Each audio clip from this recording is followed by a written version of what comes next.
With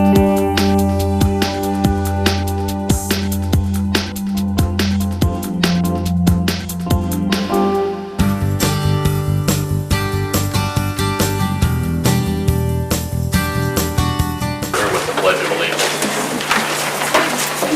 Pledge allegiance to the flag of the United States of America and to the republic for which it stands, one nation, indivisible, with liberty and justice for all. I'd like to welcome everyone here this evening. We do have a full agenda before us, but at this time I'd ask if there's changes to that agenda. We do have a couple of proposed agenda changes, and one of them might be covered when we get to it, but we're proposing to take the bill payments off of the consent agenda, because we do have one item that we wanted to discuss. And then the other item would be the item number 12, Economic Development Authority Marketing Budget Update. Because our EDA Director, Mark Hansen, is unavailable, I'd like to continue that to a future meeting as an update. Some of that information you can read through as informational for now, but to get more details, just at the later on. Any other changes proposed to the agenda? That change is acceptable to the council. Okay, operated under that agenda. The first item then is to consider the approval of the minutes of the August 4th, 2008 regular city council meeting. The council does have those minutes printed. Are there any corrections to note at this time? Motion by Charlie, second by Mike, to approve the minutes as they have been printed. All in favor say aye. Aye. Those opposed, motion passes. Agenda item number 2 is an award of bids. This would be to consider the award of bids for the project at Southwest Minnesota Regional Airport. And we have 3 things to consider. The repairs to the WPA building, the runway crack repair, and the roof replacement on the shop next to the WPA building. At this time, I'll call on Shane to present the information on this. Thank you, Mayor and Council. As the projects that we're looking at, the proposals tonight, were part of the capital improvement program, and were included in the budget for 2008. And so our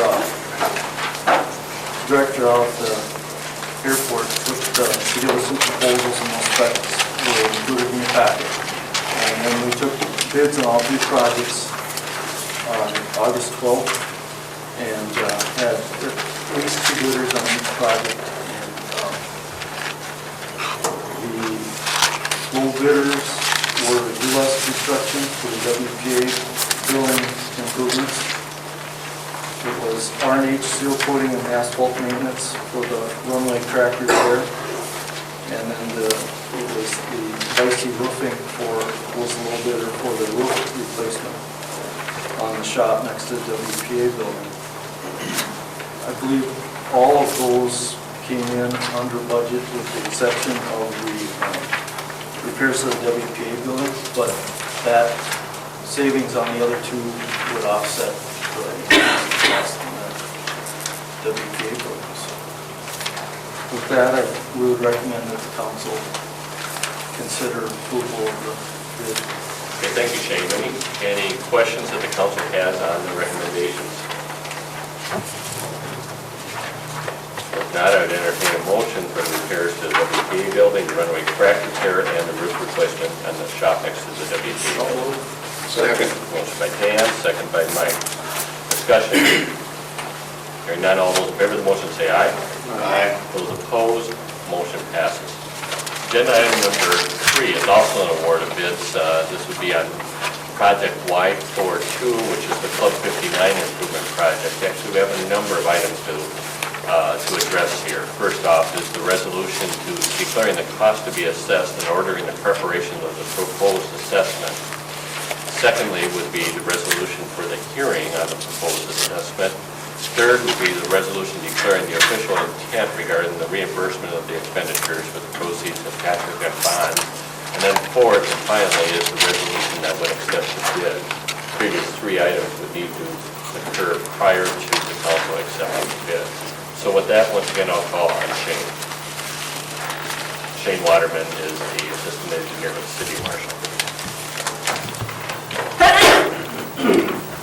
Thank you, Mayor, Council.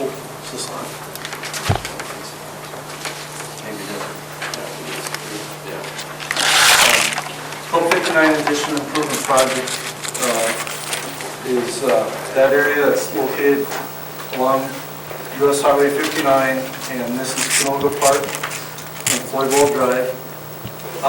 The project proposes to install sanitary sewer in a line along the private driveway, and then also down the easement.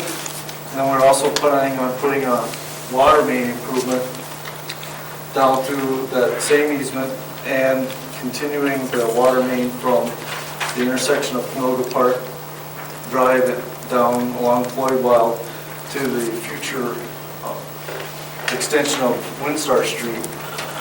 And there are 9 properties that are benefited from utility improvements, all of them immediately adjacent to the proposed utilities, and they were all petitioned for the improvement in order to initiate this project. So that's the background. And we've collected bids for that project on August 7th, and the bids came in about 10% over the engineer's estimate. So we deem that reasonable enough cost for the project to proceed. And so we're bringing to the council the resolutions for declaring the cost to be assessed and to have the hearing on proposed assessments, and then the resolution declaring the official intent regarding the reimbursement of expenditures, and a resolution to accept the bids and award to the contracting in the amount of $217,122.73. Okay, thank you, Shane. Questions?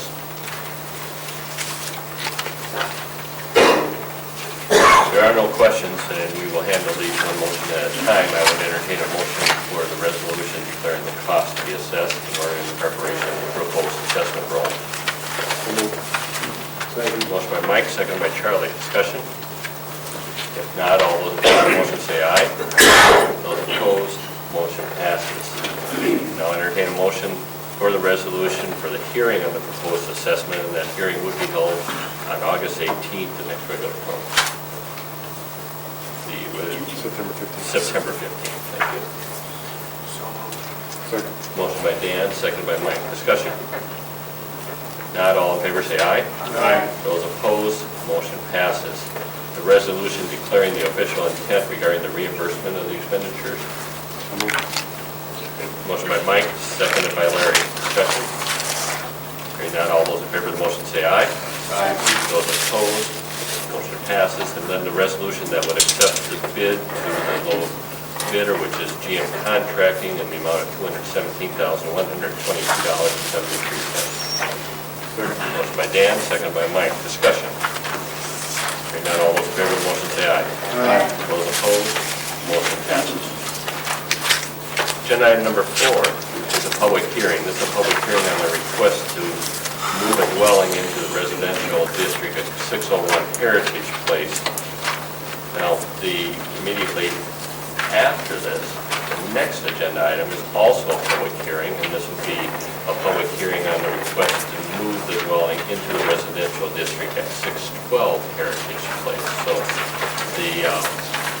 I would call on Dale Howell, our building inspector, to conduct the public hearing, and this will be a public hearing on both requests. Thank you, Mayor, members of the council. As you stated, this is, the first request is for moving a dwelling onto 601 Heritage Place. This dwelling, or this location is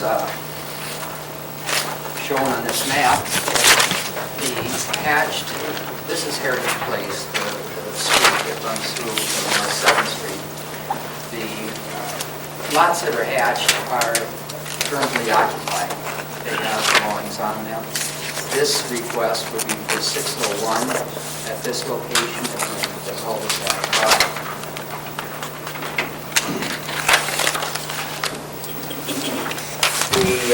dwelling is a one-story, three-bedroom wood frame building with attached double garage, estimated to have been constructed in 1961 with a floor area of about 1,288 square feet. I have certified that the dwelling is in a reasonably good state of repair and fit for moving as reasonably acceptable to renovation and conformity with the city code.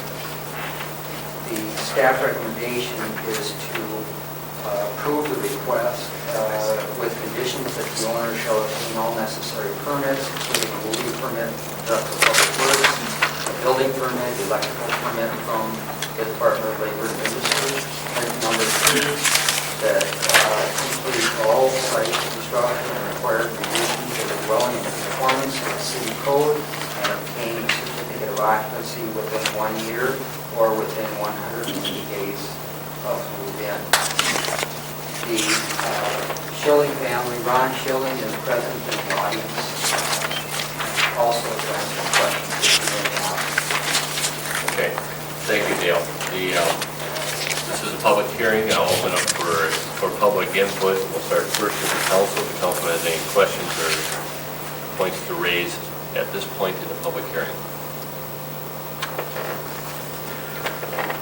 Are there members of the audience that are here that would like to speak as part of the public hearing? Okay, and once again, as the procedure we follow in public hearings is that we need the audience members that want to speak to be recognized, come up to the microphone so that this can be, the audio can be heard on the broadcast, rebroadcast on cable television, and then for Jane's benefit, give your name and your address. Thank you, Jane. My name is Kane Allman. I live at 608 Susie, which would be, if you back up a slide to where I live right in the corner where that 601 would go at this point. I'm not so concerned with the house moving at this point. It seems to be a moot point because every time we do come, it's approved in that anyway. I have more questions, I guess, of the council at this point than I do of the particular moving in of the house and that. When we were here before, part of the process of approving these houses were that all of them that were going to be moved this summer would have to be done by November 1st, that everything would need to be done, and before, allowing any more houses. July 1st was the first deadline that was for some of the houses that were there. And I guess my question is, has any of the council gone out to check to see whether these things have been done or not? Right. There you have it. I've heard of any. Okay. Secondly, what did you find? Well, in retrospect to all the things that were concerned about that, I didn't see any busted windows or door frames or that concept. All the doorways had steps leading to them. There's still some siding, et cetera, that's mismatched, but I think he's made some great strides from what it was a month ago. I agree with you. I've been out there and I've looked at it, but the thing of it is that they were to be done by July 1st. So that's an issue that I have. Secondly, when he was granted the easement to go all the way around the property as opposed to the rear of the property, which is normal, my understanding at that time was as an easement that it is to be kept clear, that there isn't supposed to be anything in that easement. There are trees planted back there in the easement. If utility vehicles or anything needed to come back there, there would be no way that they could get through there because I'm not positive of what the easement, how many feet that it is, but it looks to me to be like right in the middle. There would be no way that a vehicle would be able to get through there. The trees would probably have to be cut down. And I'm doing that more for Mr. Schilling and the rest of, I don't want to see a tree have to get cut down if it doesn't need to be. If it can be moved off of the easement to the property where it probably should be, I don't have a problem with it. But at this point, those trees are on the easement. And they're more down towards my end of the neighborhood. I don't know if Mr. Schilling has planted them, if the renters have planted them, or where they have come from. but there are trees there. And then the other question I guess I have is, we had said, like I said, if any more houses do get moved out, November 1st, is that still going to be the guideline that they have to, these two houses have to be up to par in order to be moved there? Thank you. Okay. Dale, would you quickly address the question about the easement and what you can and can't do in an easement? Yes, sir. We don't have a prohibition for plantings on easements, including trees or shrubberies, grass or gardens. Easements do need to be maintained clear of buildings, any type of buildings. Other than that, they are part of the landscape, part of the lawn. However, if a utility would need access to that easement, they have no obligation to replace anything that's damaged. That's correct. No obligation to repair or replace anything that might be removed due to repair or replacement of utilities on it. Thank you, Dale. Other input as part of the public hearing? Okay. I'm sorry, but I have to just disagree with Dale. According to Article 3, Section 66-105F1, it says, any mutual access easement accepted by the city must provide for perpetual, unobstructed access to the area it serves.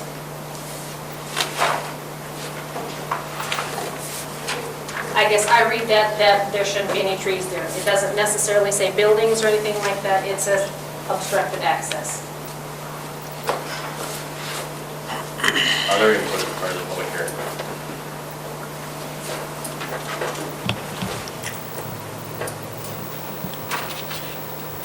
Council have any questions as part of the public hearing? And once again, this is on 601 and 602.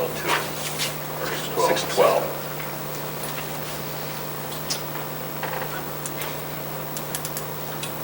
Is there a motion to close the public hearing? So moved. Motion by Charlie, seconded by Mike. Discussion?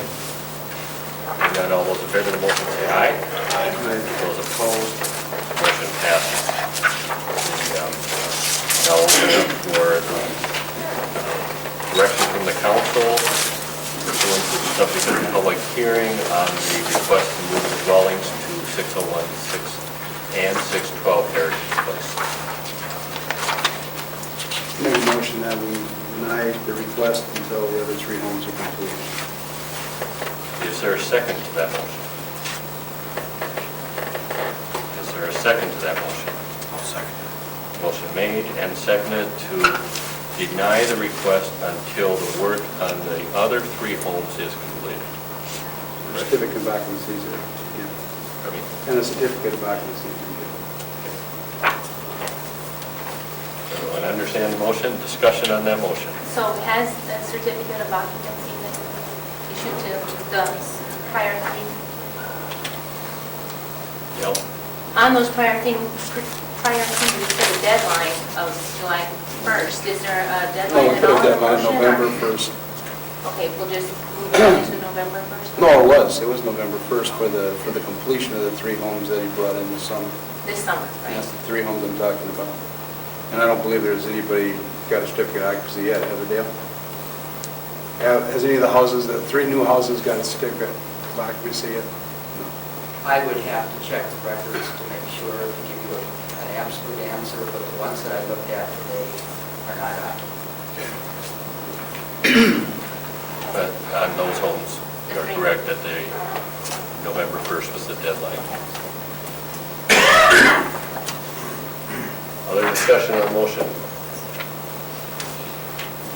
If not, once again, the motion, restate the motion, deny the request until such time that the most recent three homes that were moved in are issued the work is complete and issued a certificate of occupancy. Call for a vote on that motion. All those in favor of the motion say aye. Aye. Those opposed, aye. Aye. Show of hands. All those in favor of the motion, raise your hand. Those opposed, that motion passes. Motion to deny the request passes. Okay, any other business? Agenda item number 6. is project Y45. This is the Southview Drive Improvement Project. Again, this is a public hearing on the assessment. Following the public hearing, we will consider the resolution that will adopt the assessment. Okay?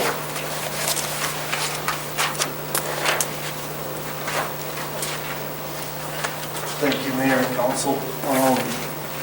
Southview Drive Improvement Project is a project that's proposed from South 4th Street on south, over to Country Club Drive. And the project includes replacement of the water and sewer utilities and some minor storm sewer work that's located approximately in the middle of the project. The project will include complete street reconstruction as part of that due to the extensive removals to install the utilities. And I guess I'll leave it at that as for the introduction. We are proposing assessments that would cover approximately 18% of the project cost. Essentially, the assessments cover that portion of the street that aren't disrupted by the installation of the water and sewer utility. And it also includes a very small assessment for the storm sewer work that was distributed over all of the properties. And each property will receive a sewer service assessment based on what type of, if they have a complete service replaced to the property line, and there may be one or two that will just be a reconnection if they've already have an improved service. So basically, those are the types of assessments that we have for this project. Thank you, Shane. For this public hearing, then, I'll open it up again for public comment. First, council have questions about this project and the assessment? Shane, do you have a public meeting or a meeting with all the property owners on Southview? Yes, we have. No. It was a very positive meeting. We kind of lumped that together with another meeting that we had. We had actually three different areas that we included in that public meeting, and we didn't really have any negative feedback at the time as far as the need or cause for this improvement. Thank you. Okay, I'll open up for any input from the affected property owners that might be in the audience as part of this public hearing. Yes, and once again, I'll ask that you come up and to the podium and then give your name and address. Scott Ranger, 609 Southview. The only question I have is, they're not touching the curbs or sidewalks, right? From what I understood, or are they? Curbs and sidewalks will only be disturbed and replaced as needed to install the water and sewer service lines. Okay, so they're... There's some other minor things on intersections where we have to do handicap accessible access to sidewalks, and probably some to replace that. There's a section of curb that's an antique on the east end of the project on the south side of the street. We're going to upgrade that to a modern curb section and get that sidewalk back out in the normal location in the boulevard. But other than that, we don't plan on replacement of either the sidewalk or the curbing gutter at this time. I guess what I was looking at is, my driveway's pretty bad, I was gonna replace it.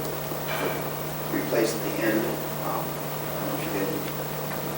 What would I do for that? I replace it, make it a little wider? I'd have to look at that in the field and kind of determine where that is. There are some utilities that are located under driveways, so I don't know if yours is one of those that will be in that case, but there are some driveways that we will have to remove and replace due to the proximity of the utilities. But as a rule, where we don't have to go in and replace a driveway, we're not intending to at this time. That doesn't preclude you from requesting some improvements, and we have had requests on other projects where we will allow them to voluntarily add work onto the job as long as you sign off on the assessment for those improvements. So what I do go out to get somebody to check it out for me. Come in and visit with me or one of my staff, and we'll walk you through that process. Okay, then the sewer, we're looking at too. I've never had a problem with it, but replacing it from the house to the street. There was a few people on the street looking to do that. Being you guys have ripped up the street already. Yep, from the property line into your home would be 100% private project. We wouldn't go beyond the property line. But it'd be a smart thing to do it then, while you're on the If street. you choose to, that's not a bad time to do so. And there would be the opportunity to coordinate that with the work that the contractor would be doing at that time. Yeah, you could hire your own, or possibly even contact the successful, or the contractor on this project and approach them with that private work too, but that would be separate from our project. Oh, the neighbors already talked to a few guys, and they more people involved in it, you could probably give a better deal on it. Yeah. So we're already checked with that too. It's a good idea. All right, excellent. Other input as part of this public hearing?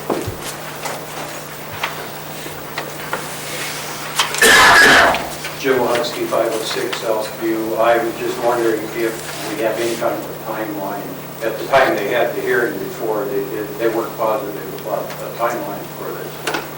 At this time, we're going to have a pre-construction conference the last week of August, and then we'll have, with the plans for beginning construction, the first week of September.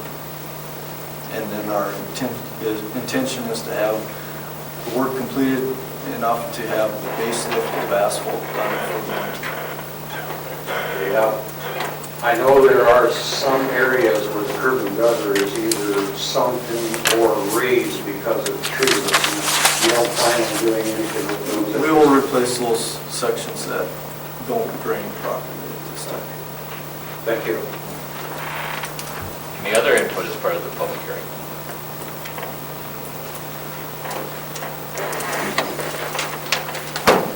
My name's Kurt Verstraeten. I live at 800 South First Street there. I think on the corner that we're talking about, that you'd have to change the sidewalk around. Are you guys gonna come into the yard more? Or how? That's not our intention. We would do everything within the right-of-way line at this time. Usually the sidewalk is located 1 foot inside of the right-of-way to the property line. And so all of our work would essentially be done in the right-of-way, but we would try to match the elevations of your existing yard and/or driveways or anything that would meet up to the sidewalk. Because right now the sidewalk is right up. Right. So it'd stay pretty much where it is. No, it would be in line with the rest of the sidewalk and the block. Okay. So I'd come, and then there'd be grass area between the sidewalk and the road there, like I have in the front yard? or- Correct. Okay. And they would replace the grass or that's properly? Now, we'll sod everything between the sidewalk and the curb. Thank you. Any other input as part of the public hearing? Council have any other questions? Now, is there a motion to close the public hearing? Motion by Charlie, second by Mike. Discussion? Not all in favor of the motion, say aye. Aye. Those opposed, motion passes. Now consider the resolution that would adopt the assessment. Any questions about that proposed resolution? If not, is there a motion? So moved. Second. Motion by Larry, second by Charlie. Discussion? Hearing none, all those in favor of the motion say aye. Those opposed, motion passes. Agenda item number 7 is the consent agenda. On the consent agenda are 3 items for action. First off is Minnesota lawful gambling application for exempt permit for SMSU Foundation for April 1st, 2009. Second is a temporary on-sale beer license for Holy Redeemer Church on September 28, 2008 from 12 o'clock noon until 6 o'clock p.m. Third is Legion Field Road Sanitary Sewer Improvement Project, acknowledgement of final payment application.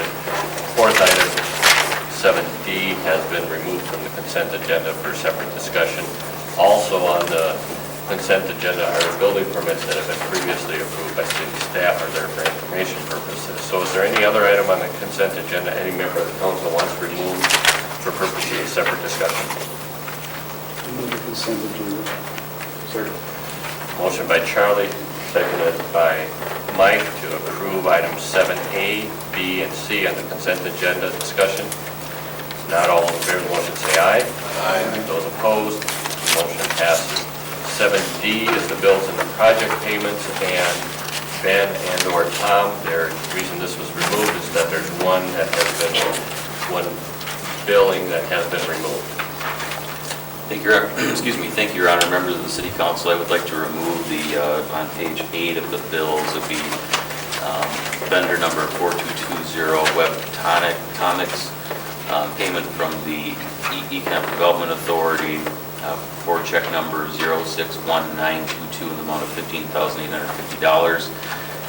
Upon review of the bill from the time that it was processed, staff feels that it warrants further review in relation to a progress payment on it's for the web portal development that's being completed by the Economic Development Authority. They are doing the work, but we do feel that we need to review the terms of the agreement and the amount of progress been completed before we issue this payment. There are no penalties in relation to the invoice, or no late fees, so we're not going to be impacted by delaying the payment of the bill. Therefore, we would like to move this for consideration at the next council meeting. Okay, so that's removed from consideration for this evening. Any other questions about the bills and project payments? I move the bills and project payments. Second. Motion by Charlie, seconded by Larry. Discussion? If not, all in favor say aye. Aye. Those opposed? Motion passes.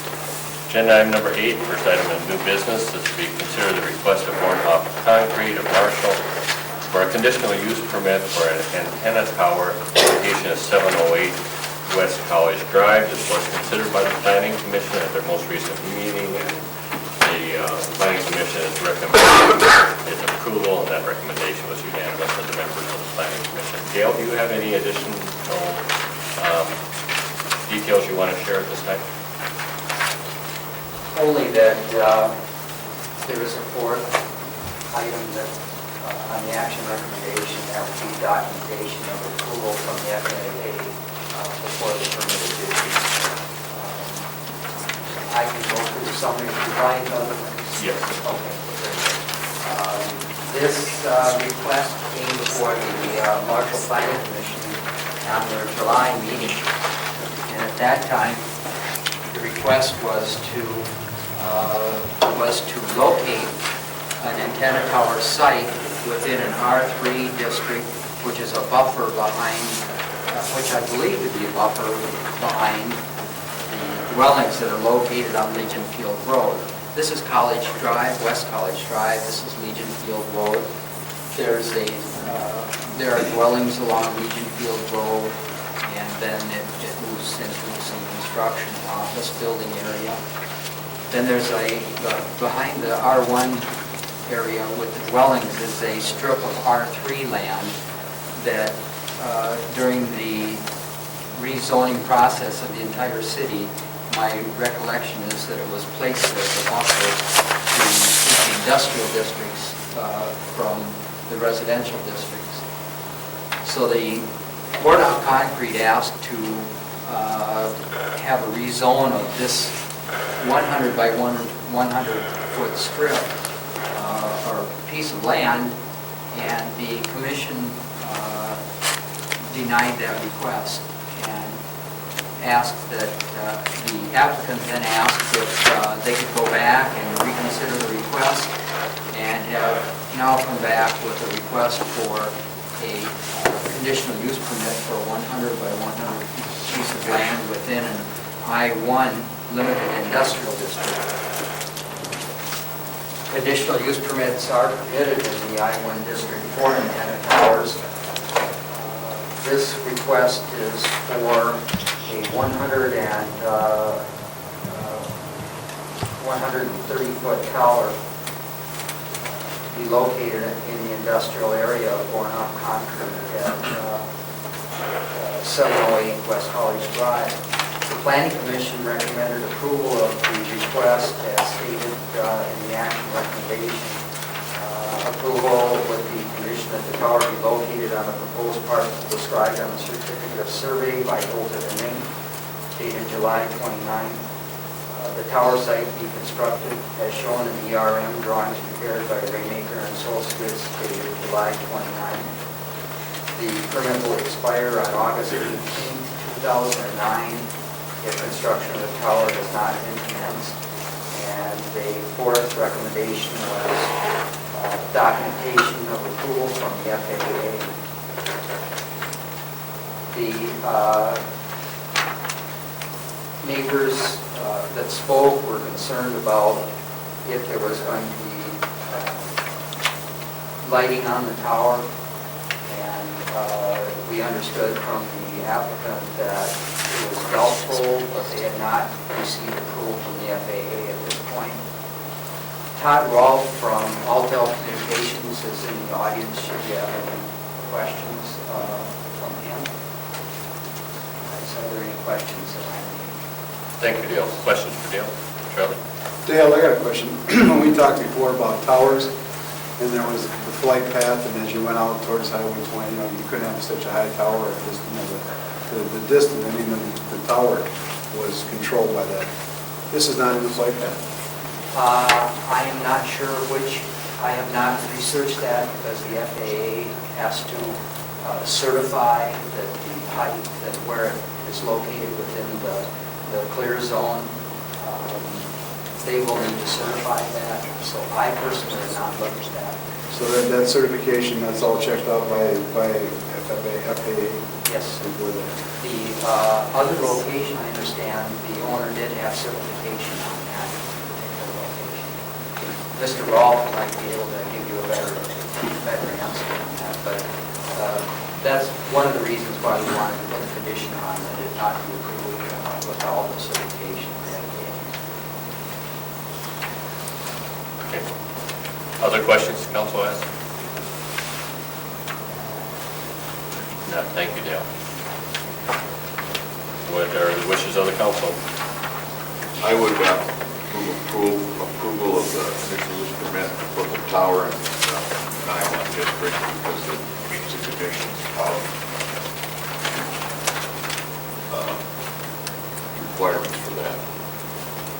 Is there a second? Second. Motion by Larry, seconded by Mike. Discussion? Hearing none, all those in favor of the motion say aye. Aye. Those opposed, motion passes. Agenda item number 9, also a recommendation from the Planning Commission to consider the request for the Refuge, a Fresh Start, for a conditional use permit for rehabilitation shelter for homeless persons in a R2-1-4 family resident district at location as 1007 Dana Circle. Once again, this was considered by the Planning Commission. The Planning Commission had a thorough discussion. The council has a detailed minutes of that discussion. The Planning Commission did recommend their approval of this action. However, it was on a split vote. I'll call on Dale. Tom, we have an issue here. I'll call on Dale to provide an overview for the request, and then we'll move on to providing any of the opposition input on any audience members that are here. Dale? Thank you, Mr. Mayor, members of the council. This is the location of the request. This is Dano Circle, North Bruce Street, running from College Drive north, away from town, and Dano Circle. There are several 3 and 4 units on Dano Circle, as well as a couple of 8-unit buildings here. And there is one parcel of property that is unoccupied on the circle, and it is at this location.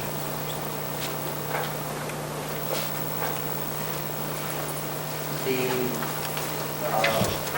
request is one for a a homeless shelter program that the code, in our city code, there is no location for these in any district.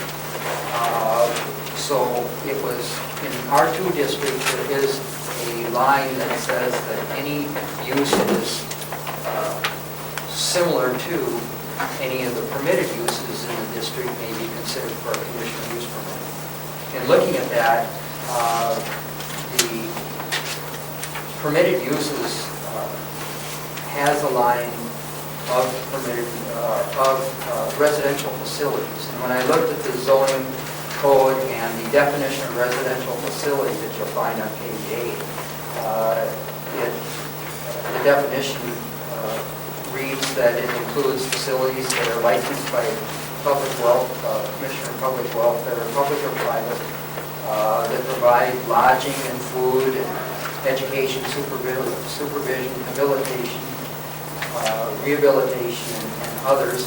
Residential facilities include but are not limited to state institutions under the control of the Commissioner of Public Welfare, foster homes, residential treatment centers, maternity shelters, group homes, residential programs, or schools for handicapped children.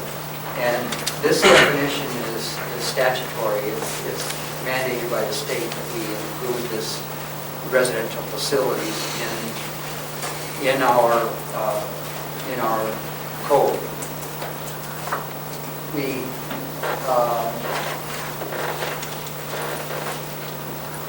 Planning Commission held a hearing on the request, on the action, and voted 4-1 to recommend approval of it.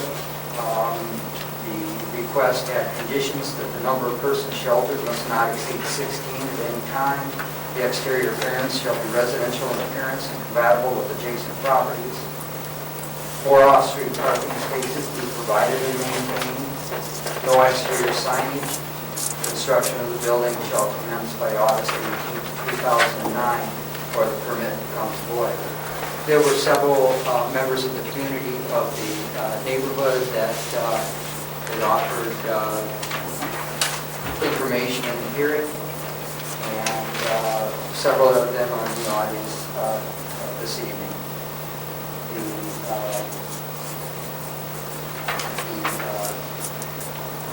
The Planning Commission again recommended approval on both 4-1. Are there any questions about it? Okay. Council, have any questions for Dale at this time? Also, Dan Evans, the chairman of the Refuge of Fresh Start Committee, is present.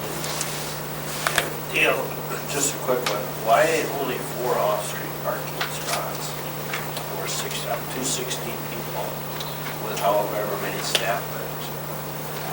Seems kind of like... When I look through the list of other uses in the parking regulations, it kind of fit into those kinds of things like group homes. And when I look at the definition of residential facility, that's basically it's a residential type of use. And when I looked at the other items on the parking required list, I found 4 to be what I felt was imperative. Any other questions for Dale? No, thank you, Dale. Also, have any questions in general?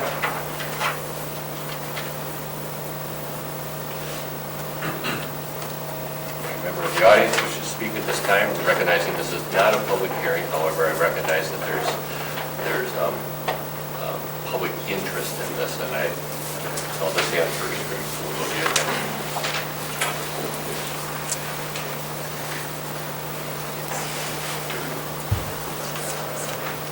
Good evening. It's a pleasure to be in front of you tonight. One of the things that was brought up at the Planning Commission meeting was they wanted to have documentation on the policies and procedures that the refuge would incorporate, and we have brought before you copies of those policies and procedures, the forms that would be filled out at the refuge. In addition, are the rules that would be run under would mirror the rules of the Dorothy Day House in Moorhead, Minnesota. And I will state those for you at this time. You must respect the house and everyone in it. There is no alcohol or drugs. If you have been drinking or drugging, you will have to leave immediately. No smoking in the house, no weapons, no pornography, no racism, sexism, or any other ism. If you have a conflict, see the staff. All prescribed medications must be locked up. The doors lock at 10 p.m. If you have to work past 10 o'clock, let us know ahead of time. Your chore must be done after supper every night. Witness calls at 6:30 in the morning. You have to be off the premises from 7:30 to 5, Monday through Friday, working on your goals. When they first arrive, they will meet with the director of the refuge and will set goals while they are in the refuge so that they acquire additional skills and maybe change in behavior through that process. And they must make progress towards those goals, or otherwise they'll have to leave the facility. Food and beverages are allowed only in the dining room or kitchen. It's fine to go outside with coffee, but make sure you bring your cup back.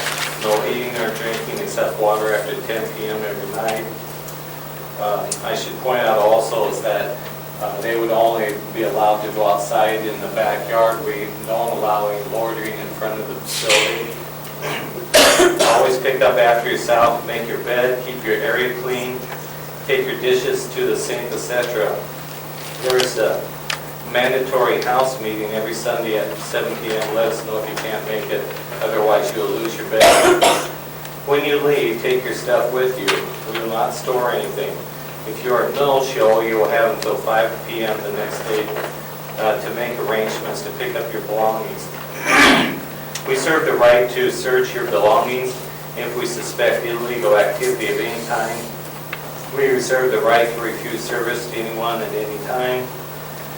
Please read the guest handbook, which in essence would be the forms that Western Community Actions provided. If you need assistance, see the staff. And since I have read, understand, will comply with the guidelines outlined above, and they sign it and date it. It's a very controlled atmosphere. But I wanted to address some of the concerns that some of the neighbors brought up at the Planning Commission meeting. And so what I did, give each a copy of this, I made some phone calls on Friday to see what were the actual experience that they have at the Dorothy Day House in Moorhead, Minnesota. And we'll go down through this. Excuse me. Okay.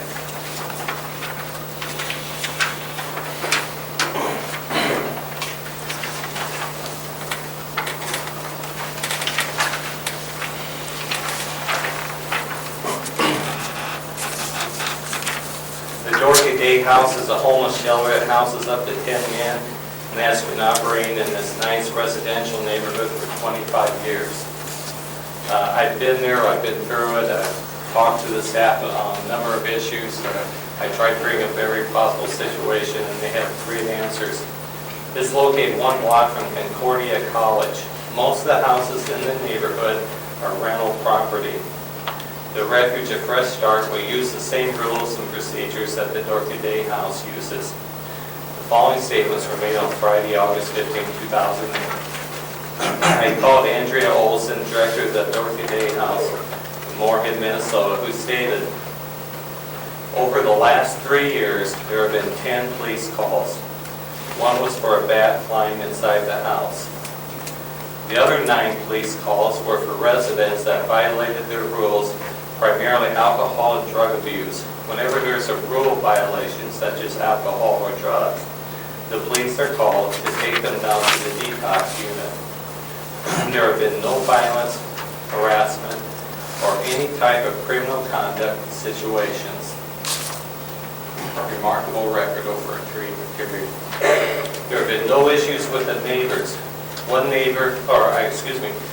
resident asked the neighbor for a cigarette, but that was quickly handled because that's a rule violation. They're not to talk to the neighbors. The neighbors are great except for the duplex at the end of the street. They rent to college students and the place is dirty. Dogs are pooping all over the neighborhood and they throw their cigarette butts on the ground. The relationship between the Dorothy Day house and the neighbors is great both ways.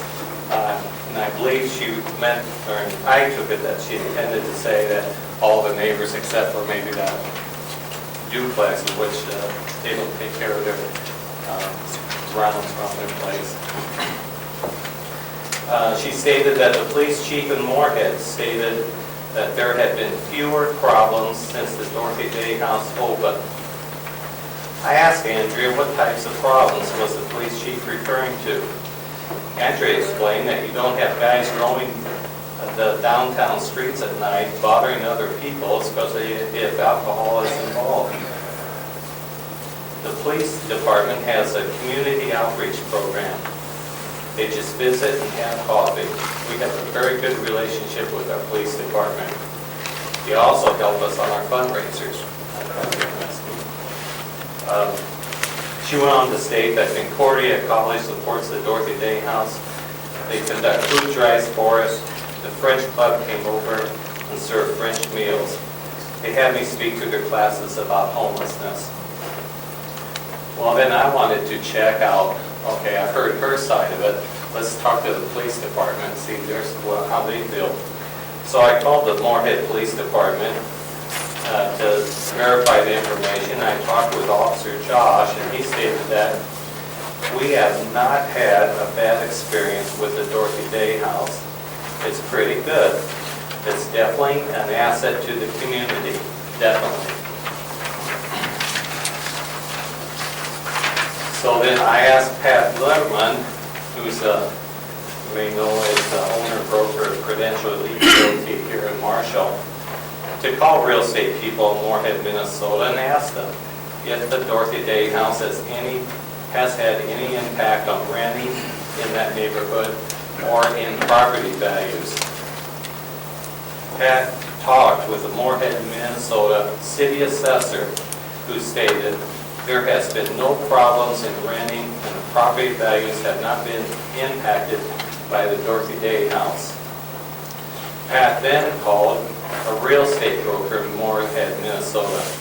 And this person stated that property values in that area have not decreased due to the Dorothy Day House. You would not know that it's a homeless shelter.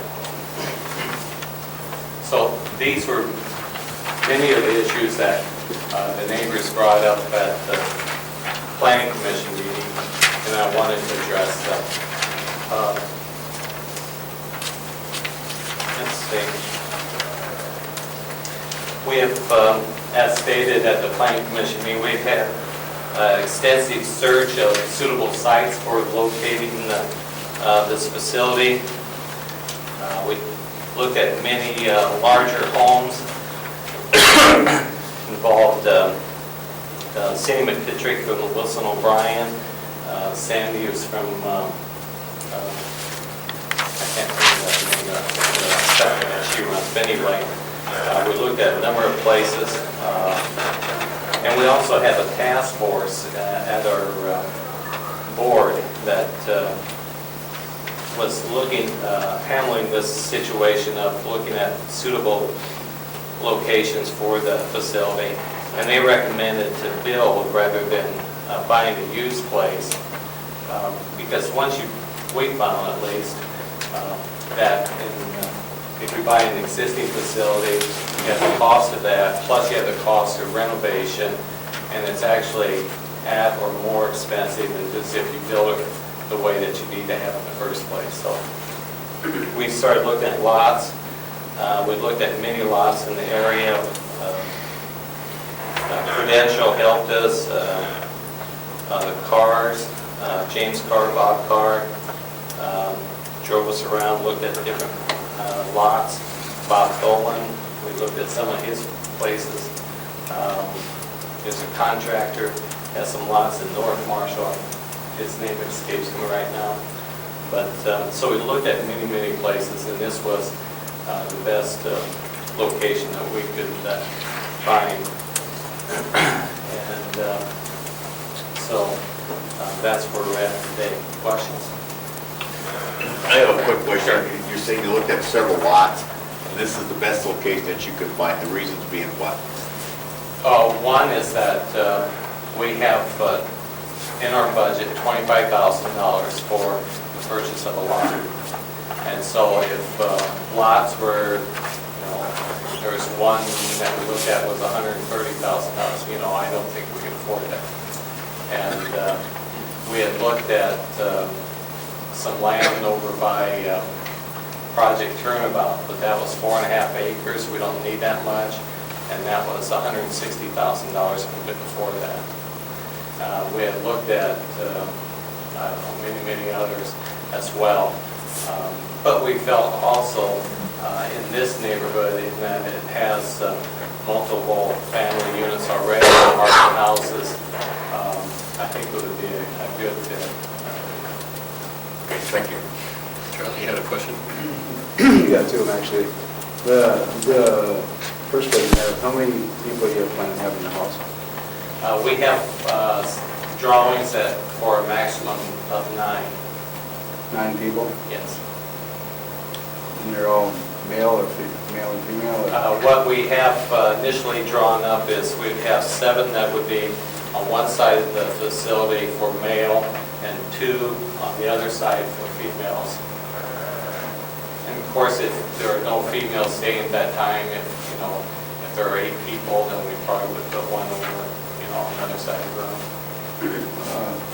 The other question I have is, you said there's no loitering out front, there's no smoking in the house, that means they have to smoke in the backyard. Is there going to be a facility there for them a place designated for them to smoke, or is it just kind of roam the whole backyard to smoke? No, we would, as I envision it, we would have a patio out in the back with some chairs and, of course, something for them, a bucket with water or something of that nature. So if they do smoke, they can put their cigarette butt in there. I should point out also is that they have responsibilities while they stay at the facility, and some of those responsibilities may include picking up around the outside building, cleaning the restrooms, et cetera, et cetera. And the last question that I guess that I have right now is, have you explored renting places? I mean, like the women's shelter is shut down, and that has a availability of a rental rather than going into ownership right away to So we have talked about that as a task force, and members of the task force felt that rather than, some people felt they were throwing money down the drain by renting, but we considered it and decided that if we can build, we'll try and build it. Other questions the council has for Dan? If not, thank you. Thank you. Anyone else wish to speak on this issue? Greg? Greg Taylor, we got a couple of properties in Daniel Circle.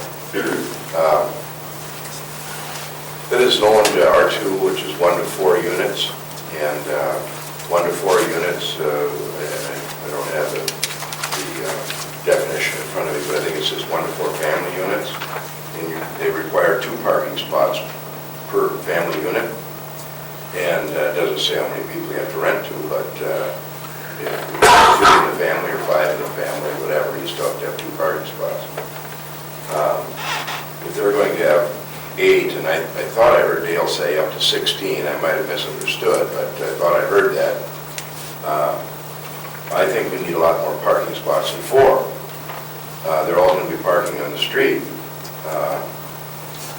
The lot isn't big enough to have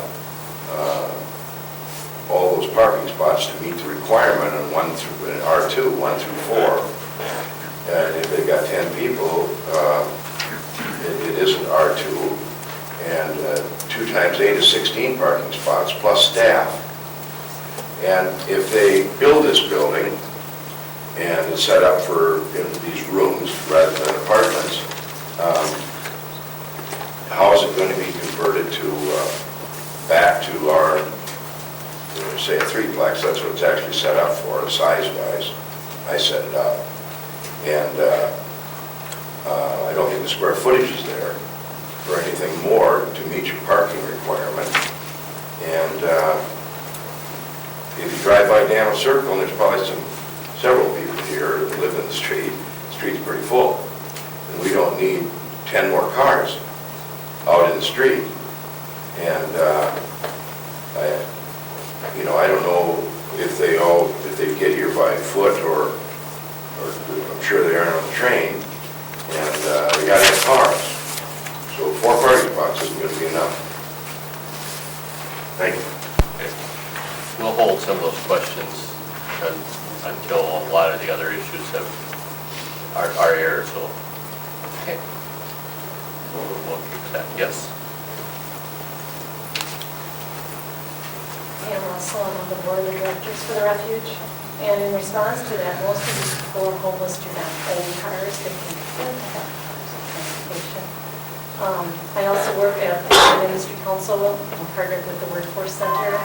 And many of those looking for work, we provide some of those needs if they qualify with their eligibility for transportation, gas cards, taxi passes, that type of thing. I don't think that a lot of these people will own a car. And we've also considered having Western Community Actions bus then stop so that they could ride the bus in Marshall to go to these places they need to be. The other thing is we talked about working with the Assembly of God Church, was on the backside of the lot, and seeing if we can use some of their parking, if they'd be willing to do that with us.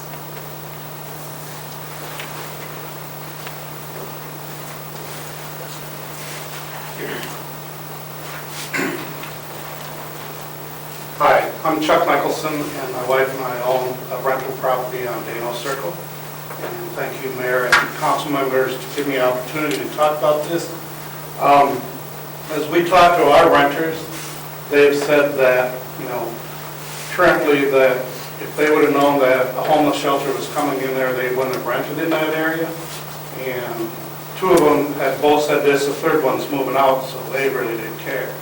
But to me, you're going to put us, if you allow this, you're going to put us at a competitive disadvantage to renting property to people that have family and kids. If you had a choice to rent in a neighborhood with a homeless shelter compared to the other side of town, if all things are competitive, that you would probably go to the other side of town first. So that, number one, is an issue that I'm very concerned about going forward. The other thing is, I don't hear anything where financing is set up with this program 100%, that they can go in, if you pass it, that they can go in and buy this lot. What I heard when I came to the zoning planning commission is, if you approve that this can be put in there, or a business, or whatever it's referred to, that goes with the lot, not necessarily with who asked for the request. So if you approve it, and they don't get their funding, that lot will be approved for this type of business or thing, and you could have, like Wilmer has just got in a mental health facility of 16 or less. Sounds to me like it meets the same criteria that Dale does. So that's what I'm concerned about. If their funding doesn't come through, that lot is already set. And for future reference, somebody else can come in and put any facility that falls into those categories. So that's a main concern. And then I'm wondering, the question maybe is, how does another person ask for a variance on a property? I haven't heard that the property owner is asking for this to be approved for this type use. So I'm not sure how that works. If somebody tried to put a variance or approval on my property, I would be speaking up, or else I'd be here supporting. So I'm a little concerned how that can come about without the property owner here asking for this approval. Those are the 3 things I'd like to say. Okay, thank you, Chuck. Thanks. Joe, do you want to clarify that at least 2 of the questions that Chuck brings up, the action is with the property, not the property owner, and also the applicant question? The applicant has spoken with our office and was fully aware of what's knowledgeable and supportive of what the application is for. The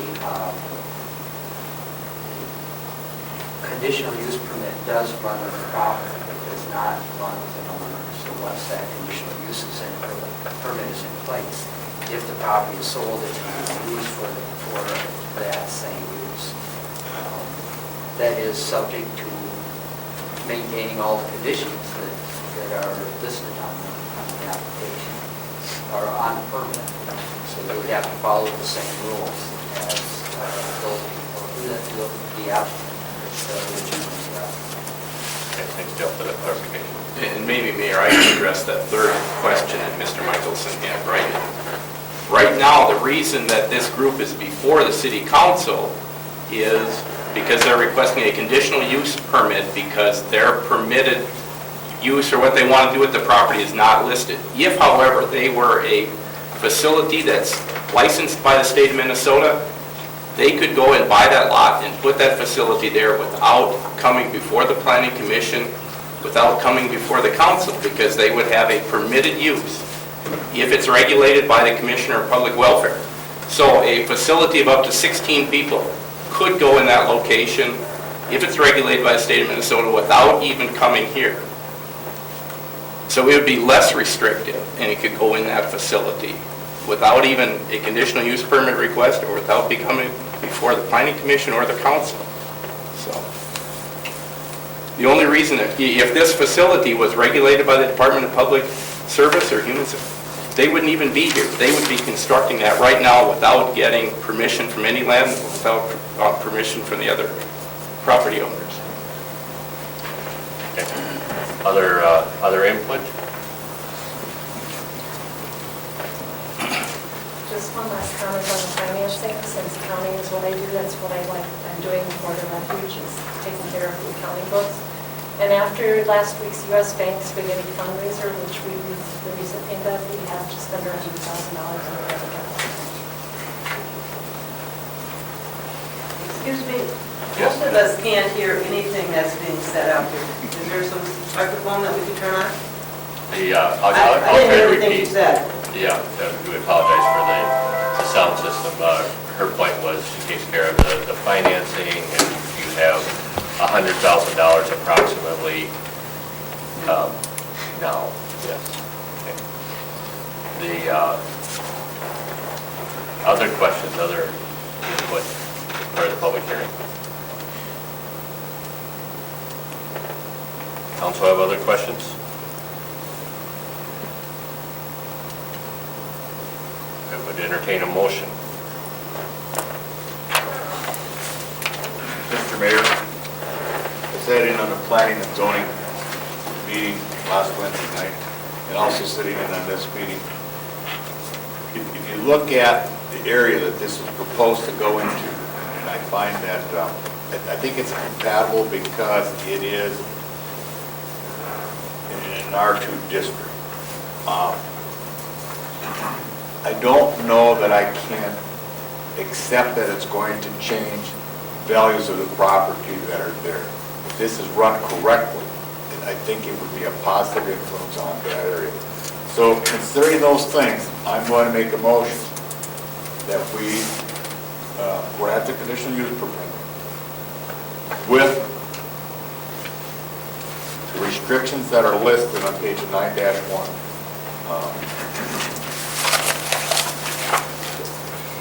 Motion is on the table. Is there a second to that motion? Is there a second to that motion? I will second that motion for sake of discussion. Open it up for discussion. The motion is on the table to allow the recommendation of the Planning Commission with the restrictions. Discussion on that motion.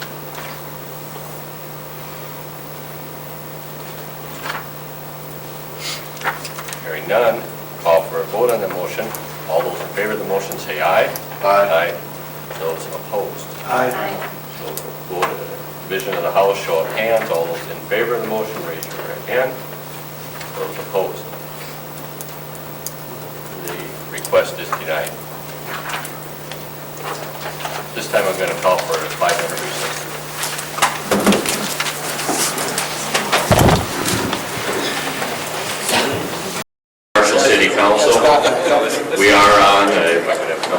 mentioned, we are on agenda item number 10. That's you. The good news is we have the microphones. Agenda item number 10 is the bike trail update, presentation by University of Minnesota Center for Changing Landscapes. We have the director of that center, but I'll call on Director of Community Services, Harry Weilige, to introduce the consultants that have worked on this. Thank you, Mayor, Council. I think as Council's aware, we've been working on bike trails and pedestrian trails for a number of years now.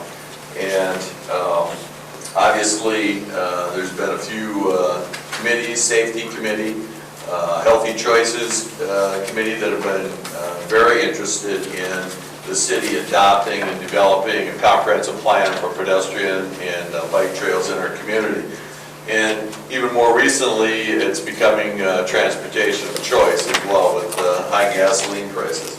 We have Mary Vogel here from the University of Minnesota. Mary Vogel's a friend of Marshall, has worked on many of our development issues over the past few years. She has worked with us predominantly now over the past year on a Blue Cross Blue Shield grant, and she'll address that. More specifically, she held a public input meeting here approximately a month and a half ago with over 40 of our residents commenting on conceptual design plans for pedestrian and bike trails. So without any further ado, I'd introduce Mary Vogel to bring the City Council and the community up to date on where we are on our trail system. Welcome, Mary. Thank you very much. I hope this works. We're working, I hope. As Harry said, we've been Just can't move. As Harry said, we have been working with the people of Marshall and the city of Marshall on a trail plan for the whole community. Blue Cross Blue Shield has a program which seeks to help communities become healthier places in which to live and work and play. And Marshall is unusual in that almost all the other communities that applied for Blue Cross Blue Shield grants were from the Twin Cities metropolitan area. They were so impressed with the kind of work that you have already done on trails and healthy communities, all your citizen input, the interest of the city, that they did award this project grant to the city of Marshall so that we could work with you. And we're delighted to be here again in Marshall. The Blue Cross Blue Shield had a number of issues that they thought were key to good city planning around a safe and healthy community. One had to do with air quality, another had to do with access to food. A third one really talked about how people got to parks and recreational areas, and also what kind of safe environment the communities had. Marshall chose to really focus on the safety issues, and I think that all of you in the room are not surprised that Marshall wanted to do that because of the problems that you have with safety. You've lost too many of your citizens in the last few years. So the focus of our work was safety, although because we did this within the Blue Cross Blue Shield Healthy Cities Initiative, we also addressed some of the other issues. So here's just a map that we showed some of the issues and how they play out physically in your community. The most striking one of all of these, you're pretty good in terms of proximity to food. You've got some issues about air quality, particularly with your prevailing wind patterns. You've got good coverage with parks, but you don't do so well in your safety issues, particularly around the whole Highway 23 problem. Here we have mapped the traffic accidents that you've had in the last few years, and there's just a necklace of traffic accidents around 23. And I don't think that comes as a surprise to any of you, but it's really good to see, it diagrammed out how really serious your problem is.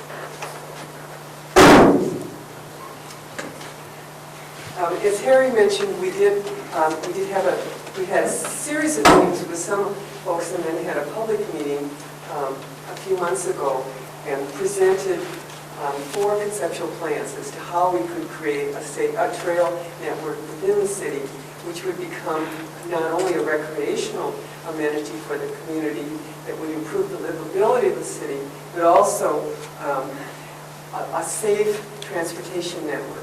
And that one of the things in reviewing your old comp plan, 96 comp plan, you did talk about trails, but you only talked about trails in the context of recreation and not transportation.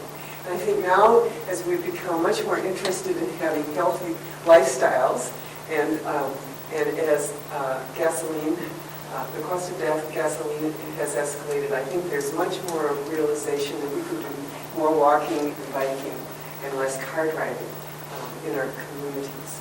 So we will be suggesting some language for your comp plan that will really address biking and walking as a transportation, part of your transportation strategy. So one of the goals, also, we heard a lot about people not really recognizing that bicyclists and pedestrians existed in many of some of your more troubled corridors, that you really, really were dominated by the car. And so one of the goals of our study is to really make the pedestrian bicycle trail a visible part of your infrastructure. And, we had focused discussions around the 4 plans that we presented at the community meeting. Heard what was a good idea, what wasn't such a good idea, what was a real problem, and then came back and put together a plan that we're going to show you right now. The conceptual part of this plan is that we are suggesting an outside 13-mile trail, which we're calling the water ring.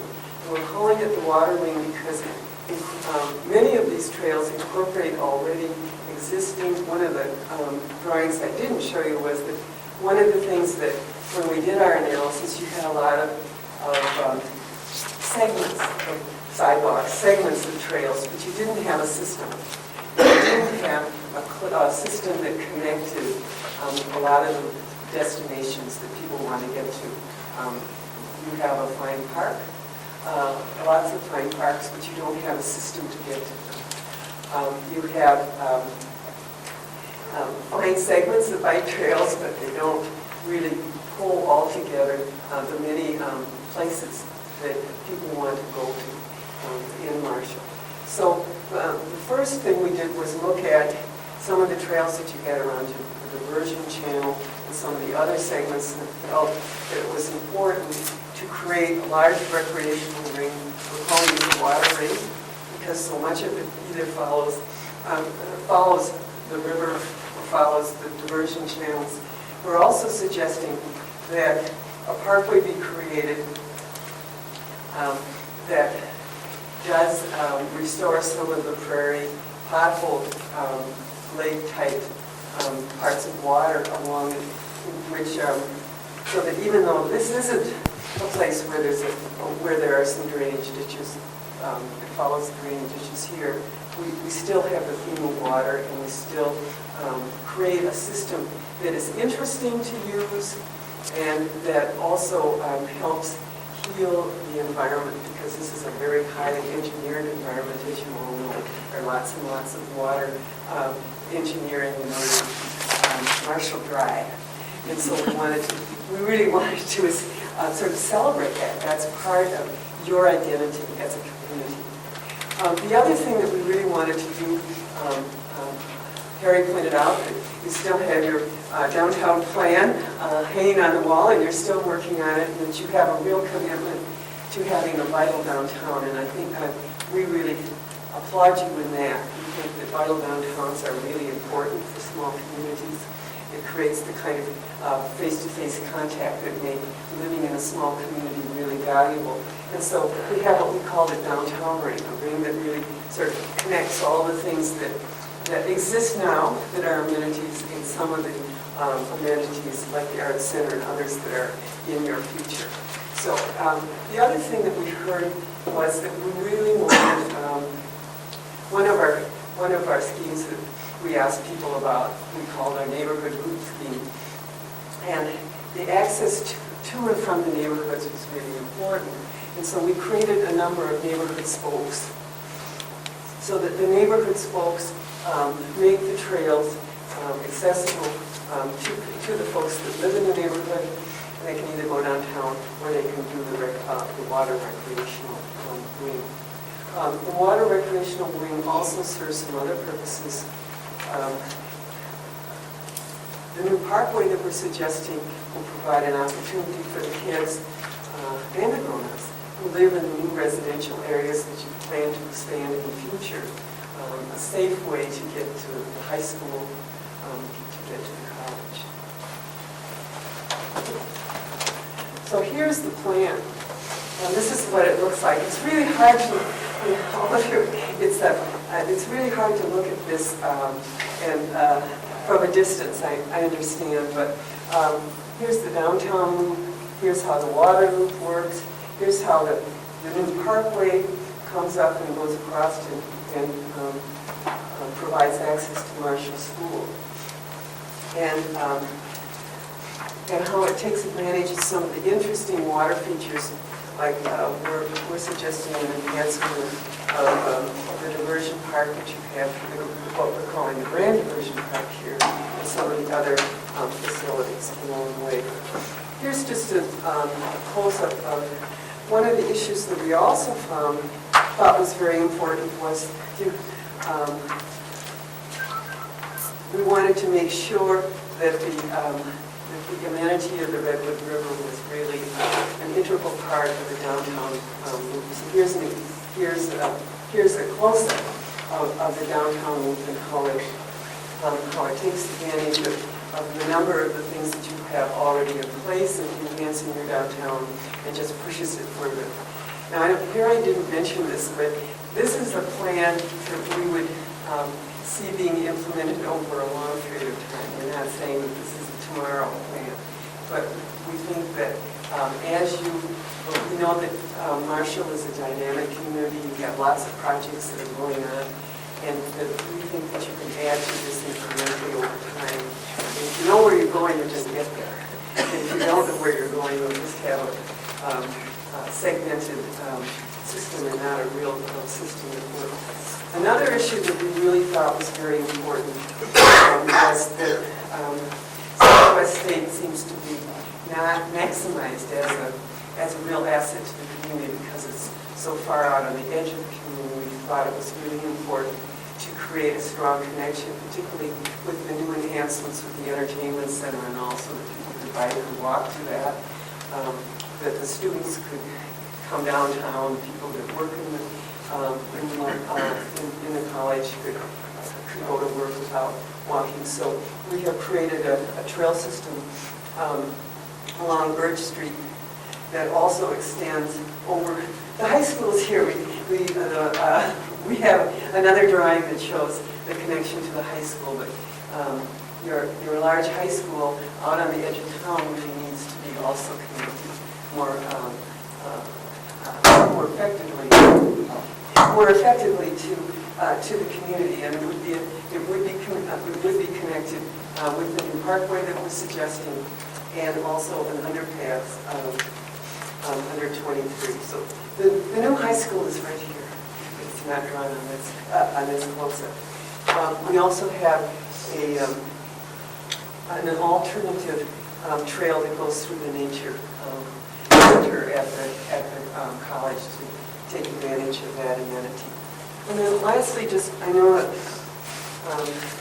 I have limited time, so I wanted to lastly just show you some of the things that we're suggesting. It's much easier to understand if you can see a drawing, and As I said before, 23 is a really big problem. And it's really misnamed. It's not 23 bypass anymore. It doesn't bypass your city. You're growing, you've leapt over it, and so we really need to take that on as a major challenge to you. And we heard at the community meeting that a bypass was, or an underpass was the preferred way to connect the university and the high school together. And so this is a drawing of how potentially that underpass could look and function in your city. We also looked at the potential of having an overpass. We think we need to have grade separated in lots of parts of Marshall in order to really integrate your community. And so that means either an overpass or an underpass. And so here's a drawing showing how an underpass could work at Highway 19 in the Channel Parkway. We also realized that you can't have grade separation on all parts of your trail. You're going to have to cross streets. And so we wanted to create a vocabulary of crossing so that people would understand that, oh, this is where the trail crosses when you're driving your car, so you be more cautious. Because one of the problems that we heard about it from you when we were listening is that people are not aware of pedestrians and bicyclists to the extent in which they should be. So that creates safety problems. So this is a signature crosswalk. You have some signature crosswalks in your downtown. I think that's a very good step. But I think we need to have some of these crucial places in the trail as it goes through the neighborhood, so you can feel safer about having your kids use the trail. And we're suggesting that we mark these crosswalks not only by different kinds of paving, but also with a signature planting. And this is how it would look. These are poplar trees. So anyway,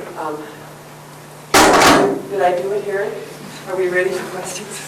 Ready for questions. I would just add one more thing. There's obviously a great deal of material here that's prepared for us.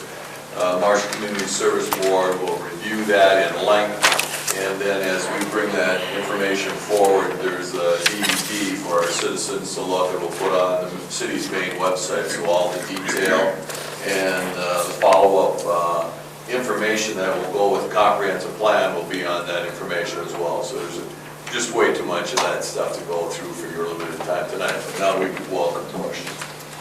Okay, questions from the council? Questions from the audience? I know there's members of the Trail Committee and Community Services Advisory Board, Pioneering Healthcare Communities, and others that are here. Ted? Yes, you didn't speak at all about the connectors. It is more recreational than anything else. Connectors to the other communities, and I know the area to Lynn probably is the one that most people think of, but is it also considered, or do you also consider where the link might occur if you were heading north to Green Valley or up? We have just preliminary thought about those links. We have another project which we are just starting. We started at 4 o'clock this afternoon, actually, or no, 2 o'clock. We are going to be looking at a county trail plan. We were able to get, Senators Frederickson and Vickerman were able to get some legislative commission on Minnesota resources money. That's their lottery money, in order to pay for some, for planning some county trails. And we're doing it in 4 counties, but we're starting in Lyon County because we in Marshall. And when we've been doing Marshall, we have been thinking about it, but we haven't done the county part because we're just getting started with that. So Nora Johnson is putting together a committee, and we will be working with them on that larger picture. This just focused on Marshall, and I think that one of the things that is so important is because Marshall is such an important player in this whole region, that it's really important to have a strong Marshall trail system that works so that you can start at Marshall, go out to wherever you want to go in the county. So that we started here, but we will be expanding, I guess, is the short answer. Any other questions? I have a question. In our packet, on page 10.3, it has the map of the city, and the kind of signature down there, it tells the different trails and the different proposed trails. The printing is very tiny. What does it say there?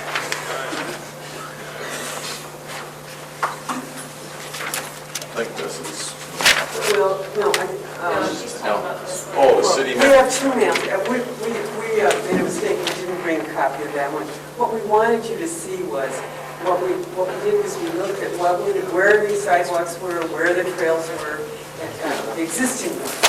And then we designed our project, then we designed a proposal. I understand what this is a picture of. I just want to know which of those, I know which ones are the sidewalks, or the blocks without sidewalks around them. And yet, in reading, like the dotted green dashed line proposed off, what does it say? Off-road trail. The yellow is... No sidewalk. Yeah, there's no sidewalk. The green is existing off-road paved trails, and the dotted green is proposed off-road paved trails. The red are your existing trail route with that has a wide sidewalk already. And the dotted ones would be our proposed trails, but they have a on-road bike path. Thank you. One of the things that is, and that puts Marshall at a real advantage is that you do have some really very wide streets, which really is helpful because some of the trail have to go on the streets. Not all, but some do. Other questions?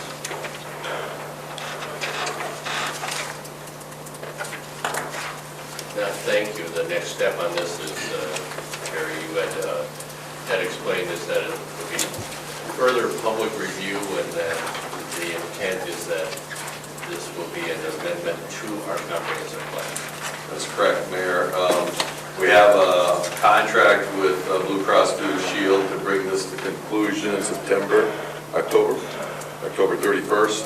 So that's part of this process to meet that criteria. And as we said, our Community Service Board will review it, make sure it's on the website, and look at a survey piece to do it and get comments back from the public.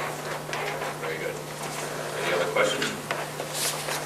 I think, as we talked a lot about transportation, I think transportation is important, healthy activities is important, and I think this is just as important as some of the street projects that we do, and as part of our comprehensive plan, it makes absolute sense to have this as part of our planning document.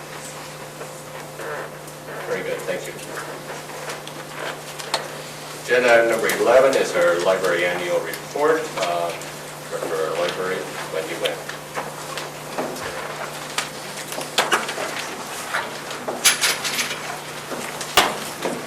Thank you, Mayor, City Council members. I'm just here today to present our annual report. I just have good news and updates to give. Asking for anything. I will start by once again thanking you for your continued support. Appreciate your support of the library and what we're trying to accomplish. On page, and I distributed to all of you a copy of the annual report. On the second page, I would like to just point out that this is for 2007, and I know we're well into 2008, but with the transition from automation systems, we're a little delayed this year. So I'd just like to point out that that's a list of the 2007 Board of Trustees members, and so some of those names look a little bit funny because that's because they were last year. On the third page, I've got some of the highlights listed, and I've talked to several of you about this, but really, I would say for 2007, our biggest highlight, and the thing I'm most proud of, is taking the 6 teenagers to Library Legislative Day. I was a little nervous to be just us, 2 of us adults and 6 teenagers, but they were wonderful, and they each memorized a little, about a 1-minute speech about an aspect of the library that was important to them, and they presented that to about 4 different legislators. And it was a really good experience for them to be proactive about something they cared about, and I think the legislators really like talking to someone other than other politicians. And they like talking to the teenagers. So that was really fun. And the teens really felt empowered, and Representative Marty Seifert even took 45 minutes out of his day on schedule and gave them like behind-the-scenes tour. It was really great. So that was one of our great accomplishments. The other thing was, with the road construction downtown, it really did not affect our business at all, and in fact, we increased again our number of visits. So the first couple weeks of June it was down, but otherwise we were right back up where we were before. I also want to just mention quick that we utilize volunteers quite a bit, and our volunteers logged over 1,000 hours in 2007. We have implemented a better way of tracking their hours because actually our friends at the library are there all the time, and so we've got them doing a little blog to keep track now. Friends of the Library had their annual book sale, raised about $5,000. They also had an antique roadshow type book event, and over 60 people attended that event and learned kind of about what makes a book valuable and what doesn't, and why just because it's old doesn't mean it's worth money. And so that was really fun. And then with that money, the Friends of the Library bought a new microfilm reader for the library, which cost $6,000. And they also pledged $6,000 to the library building project. They gave money for the Adopt a Magazine program, for the adult winter reading program, and for our teen and children's summer library program. So they're big supporters of the library, and they help us accomplish what we set out to do. The next page, it's titled Building for the Future, and I just summarized where we're at with the building project a bit.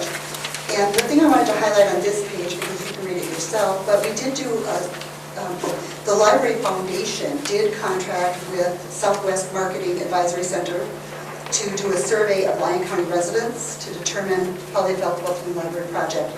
And they sent out 3,000 surveys to a randomly selected sample of residents throughout Lyon County. And they got 510 surveys back, which they consider a high rate of return.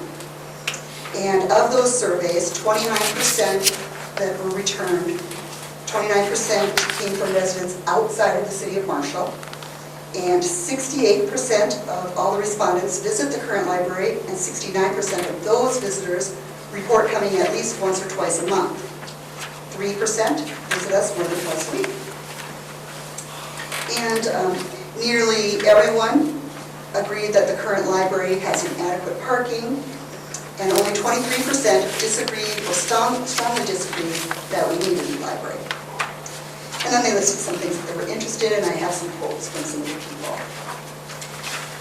Number 6, I did some graphs which are different than last year, showing our number of library visitors. And I just want to point out a couple things. You notice that Ballatin visitors, it goes up to 700, and in Cottonwood it goes up to 400. So they look like they're about the same, but they're not. Actually, Ballatin consistently does about twice the business that Cottonwood does. And we're not exactly sure why, but that's traditionally how it's been, and it stays that way. However, if you look at the graph, you can see their visits stay about the same. They peak in the summer, and otherwise they're pretty consistent. It looks like Cottonwood is up a significant amount, though, in 2007. 2007 is the blue line. And as far as Marshall visitors, again, we're busiest in the summer, but there isn't quite as big a spike in Marshall as there is in the branches. And for most of 2007, we were above the circulation numbers for the previous 2 years. And you'll see, really, the only dip was in June, and I say that's because of the road construction. People had to figure out the route that they were going to take, and once they had that, it was good. I'd also like to point out that December, we are not actually down to the same amount as 2006. Because of our automation system, we went live in December of 2007, so none of our numbers for December are correct. We only have just a few days of December. So that number would be significantly higher if we have this On the next page, I also did some different charts that I haven't given you before either, and this is library usage. This is tracking the circulation, how much we're being used. And I'll just say, please note that December is incorrect. It looks like nobody came and we could have gone on vacation. And that's because the automation system is switching. And then effective January 2008, we're on our new system and we'll have correct numbers. So this will be the only glitch that really will be caused from that transition. Also, pamphlets aren't being used very much anymore. We're not purchasing those and have been getting rid of them gradually. So that number is really low. Cake pans and puppets continue to circulate. They're popular features. And the team members are really high. They're approximately 3 times or more higher than they were in 2005, because we've been doing the team program now 2006 and 2007. And then the circulation numbers for Belgian Cottonwood. The next page is revenue page, which I've done before for you. And then the second to the last page is the return on investment. And most of you have seen this one before, but it's worth restating that for every dollar that's spent on the library in 2007, our community received an average of $7.31 in return in services. So it's a pretty good rate of return, a good investment of your dollars. Any question? Thank you, Wendy. Questions for Wendy? Okay, Thank you very much. Agenda item number 13 is a special vehicle authorization request. We have that request before us. Mr. Jeff Winter is here. If there are any questions about this. Council have any questions about this special vehicle authorization request? I would entertain a motion to either allow or deny this request. Can we, is someone to say? If there are questions in addition to what's in the material here. I don't really have anything. I guess I can just give you the police department's position on it. I don't know if you have Rob's notes on this. Basically, it's the police department's position that we recommend denying this application. And there's a few reasons for that. Number one is ATVs, according to state statutes, 169.01 cannot be registered as a vehicle or a motorcycle. Therefore, it's not supposed to be, it's not street legal. Even if a lot of people think if they change the tires or the lights or anything like that, that it changes the definition of an ATV, and it doesn't. So that's one of the reasons that we want to deny this application. The second thing is, if we do allow this application to go through, we feel that there's going to be a lot of other people following suit with this. You're going to be having more and more ATVs out on the streets, and that's kind of what our position is, to try and prevent any kind of accidents and to protect the public safety. So that was one of the other reasons we want to deny this application.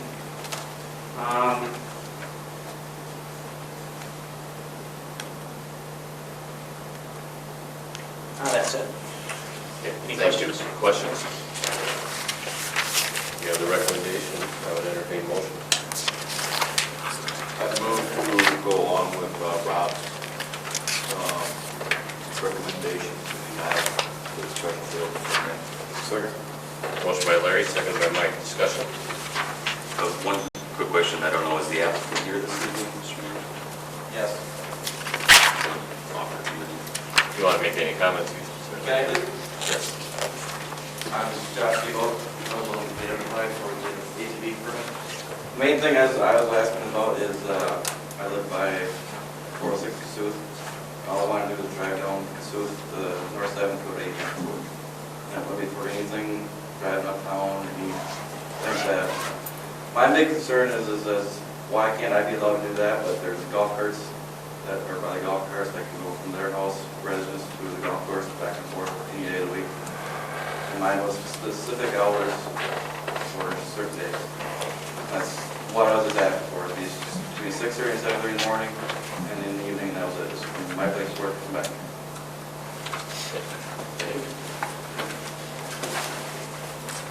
council have any additional questions? Well, outside of the,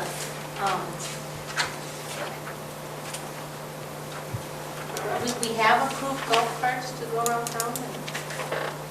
The special vehicle permit, you want to address that, or, yes? Because they fell in the criteria of the special vehicle? There is a difference between a golf cart and an ATV. Golf carts are actually, check my notes here. They are motorized golf carts operated on property principally used as a golf course are exempt from the regulations of this definition. I think, Dennis, you may be able to correct me, but I think there's only maybe 4. And they're not to be used anywhere. They're very restricted. I mean, the most direct route from home to the golf course and back. And that's Yeah, and it. I've been here a little over 18 years, and I think I've seen one golf cart on the streets in that amount of time of patrolling the streets. So our main concern is that if you allow one ATV, there's going to be many, many, many more following suit. And that's where we're going to end up running into trouble. Maybe not so much specifically in his one instance, but we definitely open the door to where if we allow him, we're going to have to allow a lot of other people to have that application as well, or that special permit. And that's where we run into problems with the safety of the general public, just with four-wheelers zipping in and out of traffic and going around things. So that's our main concern, is to protect the general public. Thank you. Other discussion on the motion?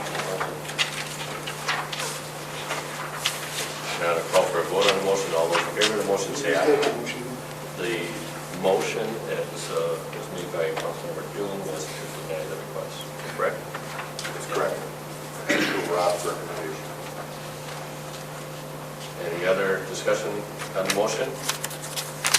Hearing none, all those in favor of the motion say aye. Aye. Those opposed, the motion passes. Agenda item number 14, Marshall Area Transit Bus Garage Project. We have a change order to consider with Mears Electric. And Shane, you have this? Yes, thank you, Mayor and Council. The change order for the Marshall Area Transit Building is change order number 2. It's enclosed in your packet. It's for $4,500 additional fees to install 3 type AA light fixtures. That work was previously eliminated from the project, but was restored into the project due to the availability of additional funding. So that work was recommended for approval and payment by the NAT board. So I guess I would recommend that the council review and approval of the attached sheet. Any questions on this change order request? Right? Yes, the letter behind the $4,500 was written on December 28th of '07, and I presume the work has already been done. So what are we accomplishing with the formality of approving a change order 8 months, some odd days after the bid?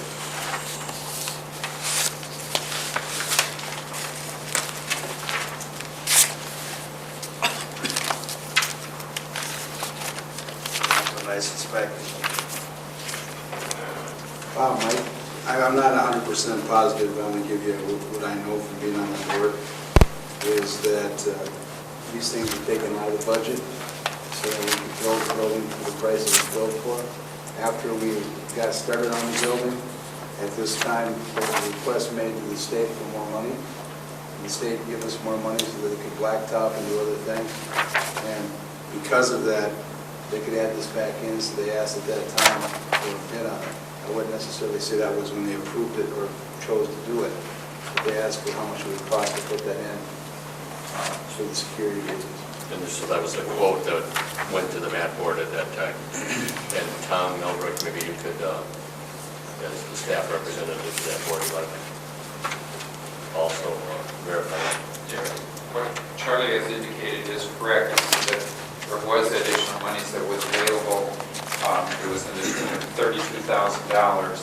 state participated to the tune of 80% of that, and this was a part of that. And the amount that we were eligible under the grant for that facility was originally $500,000, and then there was an additional $25,600, and we have received that total amount from the state for that facility already, so. I understand all of that, but the point is, it isn't costing the city anything. I guess I don't like the loosey practices of getting something in December and then going ahead and doing it and then coming to get council approval after the fact. Let's just take it off the agenda and not bother with it. I mean, when were we notified that we got the extra money to go ahead with this? Probably was, let's say, last fall.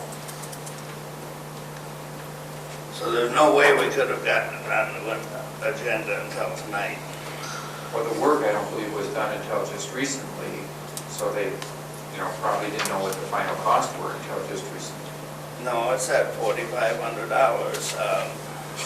was going to be the price, but I guess what I'm saying, if the work is done before the change order is ever approved, why bother with the change order?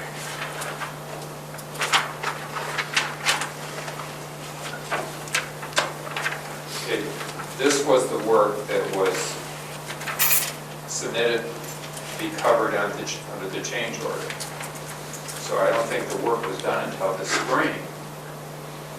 The date on the change order is May 8th.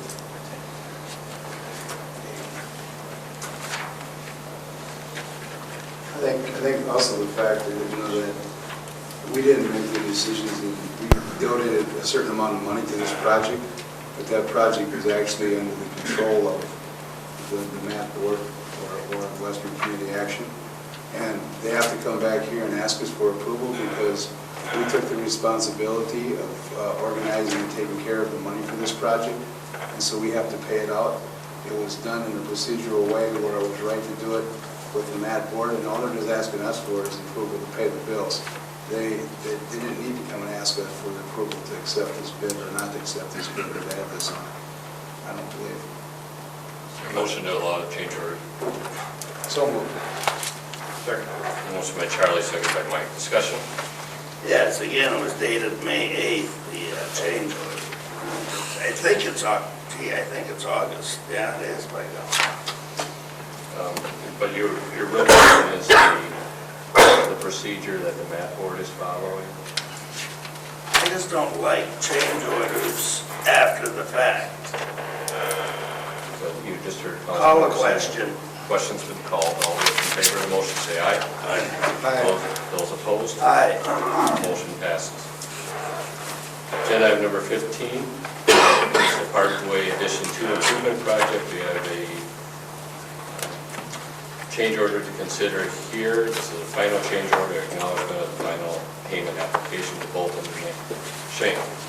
Yes, this is, the change order involves Parkway 2 Addition improvement project for the subdivision in the southwest corner of town. Bolton Inc. was the consulting engineering firm on that project.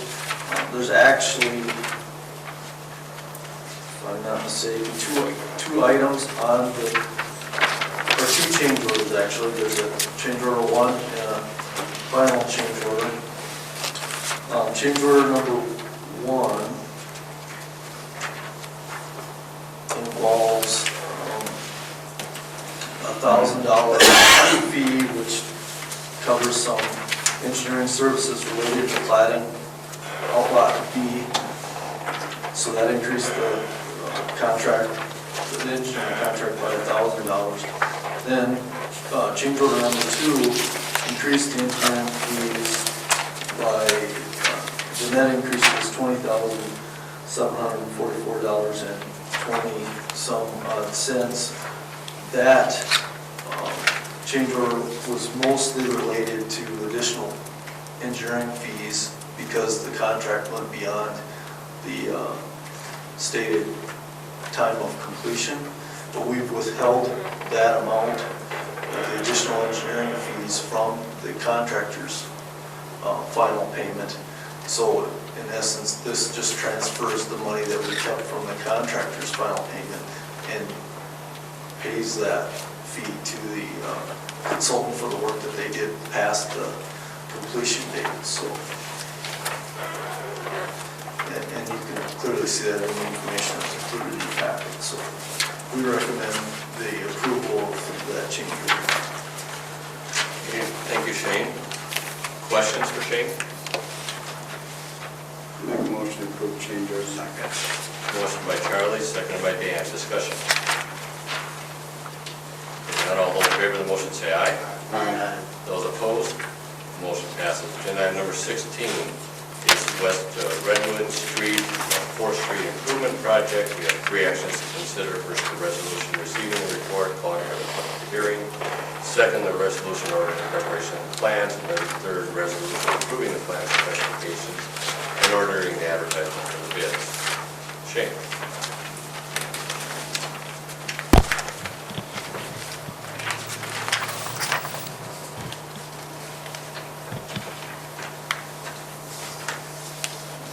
Thank you, Mayor and Council. Things got a touchy wire.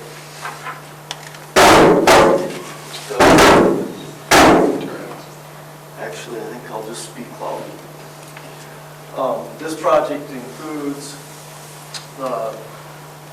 sanitary sewer improvements and water main improvements from, this is Westwood Street, North 3rd Street is this street, and North 4th Street. With the demolition of the old junior high building, part of the sanitary sewer system flows from North 3rd Street all the way across and underneath the old mill, the junior high building, over to the intersection of 5th Street in Westwood. And when this building is demolished, we would like to propose that we change the direction of the sanitary sewer line. Here, we'll raise this manhole up and let the sewer flow backwards to North 3rd Street, and then it will flow northward to Marshall Street and back out to the city's main lift station via its normal route. With that also, there's a small diameter, I believe it's a 4-inch or 6-inch water main that also went down Westwood, Redwood, and also went underneath the old junior high building site. So we would propose to eliminate that extension of that water main and replace it with a upsized water main to 8 inches. And then we further propose to loop that water main up to Westwood, Redwood, where there's a 12-inch feeder, so we'd have the water main looped around the block and wouldn't end up with a dead end at this intersection. And then along with that, because the 2 utilities will tear up West Redwood Street to the extent that it would just become a major patch, we're proposing to reconstruct the entire street width. The south curb is an old style curb that's just a square curb that doesn't actually have a gutter section on it. The asphalt just butts up against the curb, so we'd like to replace that with modern style curb. And then also, the street currently is of a narrower width, approximately 35 feet wide, and because it's narrower, we have been restricting parking on one side of the street.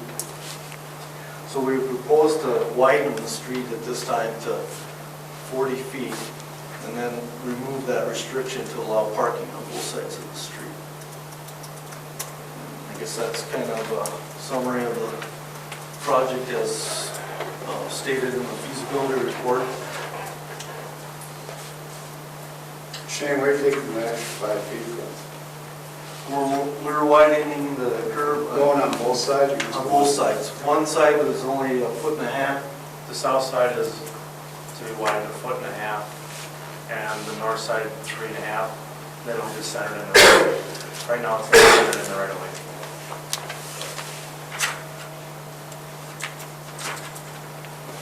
Other questions? What that widening is that having is No, we're not planning on removing any trees or anything with the landscaping. How close do I come to the sidewalk on the south side? When you go out 3.5 feet, you said, right? The south side's only 1.5 foot. It'll, in essence, be about 14.5 feet from the back, from the face of the curb to the front of the sidewalk, roughly. So it's still a pretty wide boulevard. On the south side? Both sides when they're done.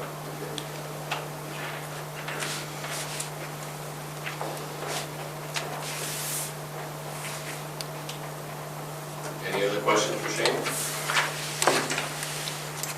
If not, the action would be the resolution receiving the report, the resolution ordering preparation of plans, and the resolution approving the plans and specifications for ordering the advertisement for the bids.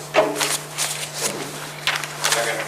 Motion by Mike, seconded by Larry for those resolutions. Discussion? Not all those in favor of the motion say aye. Those opposed, motion passes. Agenda item number 17, consider the adoption of the ordinance for the sale of city-owned property. Dennis. Thank you, Mayor and Council. When we sought approval of take care of the sale of this small piece of land, we forgot to include the ordinance authorizing us to sell it. So the action tonight would be to introduce an ordinance to sell that city-owned property, and that's that one lot on North Highway 59 to Mr. and Mrs. Christensen. So the action would be to introduce the ordinance tonight. Is there any questions about that ordinance? If not, is there a motion to introduce? So moved. Second. Motion by Larry, seconded by Mike. Clarification, Dennis. It's the introduction, not the adoption of the ordinance, the introduction. Motion is for the introduction. Discussion? Hearing none, all those in favor of the motion say aye. Aye. Those opposed, motion passes. Agenda item number 18, the consideration of the potential purchase of Southwest Ophthalmology. With us tonight, Sharon Williams and Mary Martins representing the River Marshall Medical Center. In your packets, you should have a copy of the memo that the board entertained this evening at the governing board meeting regarding a request to purchase the assets of Southwest Ophthalmology. As you know, Southwest Ophthalmology has been owned by Dr. Ted Fritchie since the early 1970s and is a independent physician-owned practice.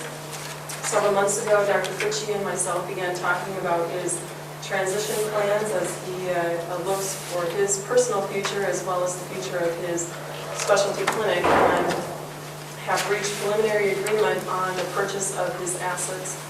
We'll continue to recruit physicians to join him in his practice and complete the issue resolution that is on the table given your approval this evening. Sharon will walk you through the actual asset purchase. The asset purchase includes what would be the net accounts receivable at September 30th. We are asking for an October 1st transfer of the assets. It would also include all of the current active patient charts and medical records. And lastly, it would include all of the equipment, fixtures, inventory, computers, supplies, etc. We have had a asset valuation done from Johnson Ophthalmology to look at to evaluate the assets. The total, because we don't know what the net assets will be at September 30th, we're estimating to be between $390,000 and $465,000. This was not included in our capital budget or operating budget for this year. And this is a recommendation from Yes, your board. the board did pass the request this evening and recommend to the city council approval. Questions? Any comments from the board? No comments. I guess I'll just make the motion to approve it. Motion is on the table. Is there a second to that motion? Second. Second, motion by Mike, seconded by Charlie. Discussion? There's no discussion. I'll call for a vote on that motion. All those in favor of the motion say aye. Aye. Those opposed? Motion passes. Then agenda item number 19 is informational, entertain from the Bear Marshall Regional Medical Center on the process that the board is in right now pertaining to the evaluation, the PGRA resolutions, and the public communication plan. Right, Sharon is handing out to you this a summary of the evaluation firm and the recommendation that the board acted on this evening, and so this is for your information, and as well as the outside counsel authors speak to the process that we went through. We gathered from a number of sources, contacts, et cetera, for a listing of possible firms to use for independent evaluation, and also independent counsel. We've listed those in the memo that we provided for you. The negotiating committee met, discussed the possible candidates, and narrowed each of the two sections down to two. Brought in two candidates to do face-to-face interviews with that took place on August 13th and 14th. The recommendation that was submitted to the full board this evening and was passed was, one, to engage Robert Strakota of Shanahan Company to perform an asset appraisal. Cost is estimated at $35,000 to $55,000. Secondly, to engage Larson Allen to perform a complete business evaluation using an income approach and a market approach, estimated cost at $45,000 to $60,000. The reason that we did not engage Larson Allen to do the entire engagement was that they could not perform the asset appraisal themselves, so therefore we are looking at Shanahan Company. And the third item is to engage Daniel McInerney Jr. of Leonard Street and Diner as independent counsel to work in conjunction with the city attorney. Again, that's informational items. We're happy to entertain any questions from the council. The other item that you have in your council packets is a copy of a resolution that was passed this evening as well by the governing board. The requirement by PARA to contemplate a change from the public employee retirement plan to a privatized plan in order to afford the employees certain enhanced benefits. A resolution must be submitted to PARA that's passed by the governing board that requests that the commissioner include Wiener Memorial Medical Center in the list of privatized facilities, and that we agree, or the board agrees, that the medical center, will pay for an actuarial analysis that is required by state law to evaluate the effect on the plan of any changes in membership from our employees. And so this resolution begins the process of evaluation from PARA. It does not create any, necessarily any position, but it is a time-consuming process to do an actuarial analysis. And so the board feels strongly that they want to have that process moving forward. If there is a decision to move ahead and there is a successful negotiation of a purchase agreement that is submitted along with this, to follow rather this PARA resolution, which the commissioner then will submit to the legislature, that demonstrates that there is indeed a requirement to move away and into these enhanced benefits. Questions at all? Questions for Mary or Sherry? Okay, lastly then, in your packet from us for informational items, you do have a copy of the communication plan. That is the most current version, and you'll see some guiding principles with some identified spokespersons, as well as a number of engagements, including a public forum to be held tomorrow evening on the third floor of the medical center in the classrooms there. We have invited the Blue Ribbon Task Force to participate in that as a member of the audience and to engage with us around some of the topical matters. So again, it's a running list and we can provide you with periodic updates, but you can see there's been a number of communication attempts and have been well received by the community. Thank you. Can I ask you a question? On the community forum that we're going to have tomorrow night, both medias have been invited. Yes, I believe the newspaper, as well as Cable 8 and Radio have all been invited, and I know that from our public relations director that Ray intends to be there, as well as Channel 8. Jess intends to be there. So. Thank you. Members of the board are here also, or several members of the board. Any comments you want to make at this time?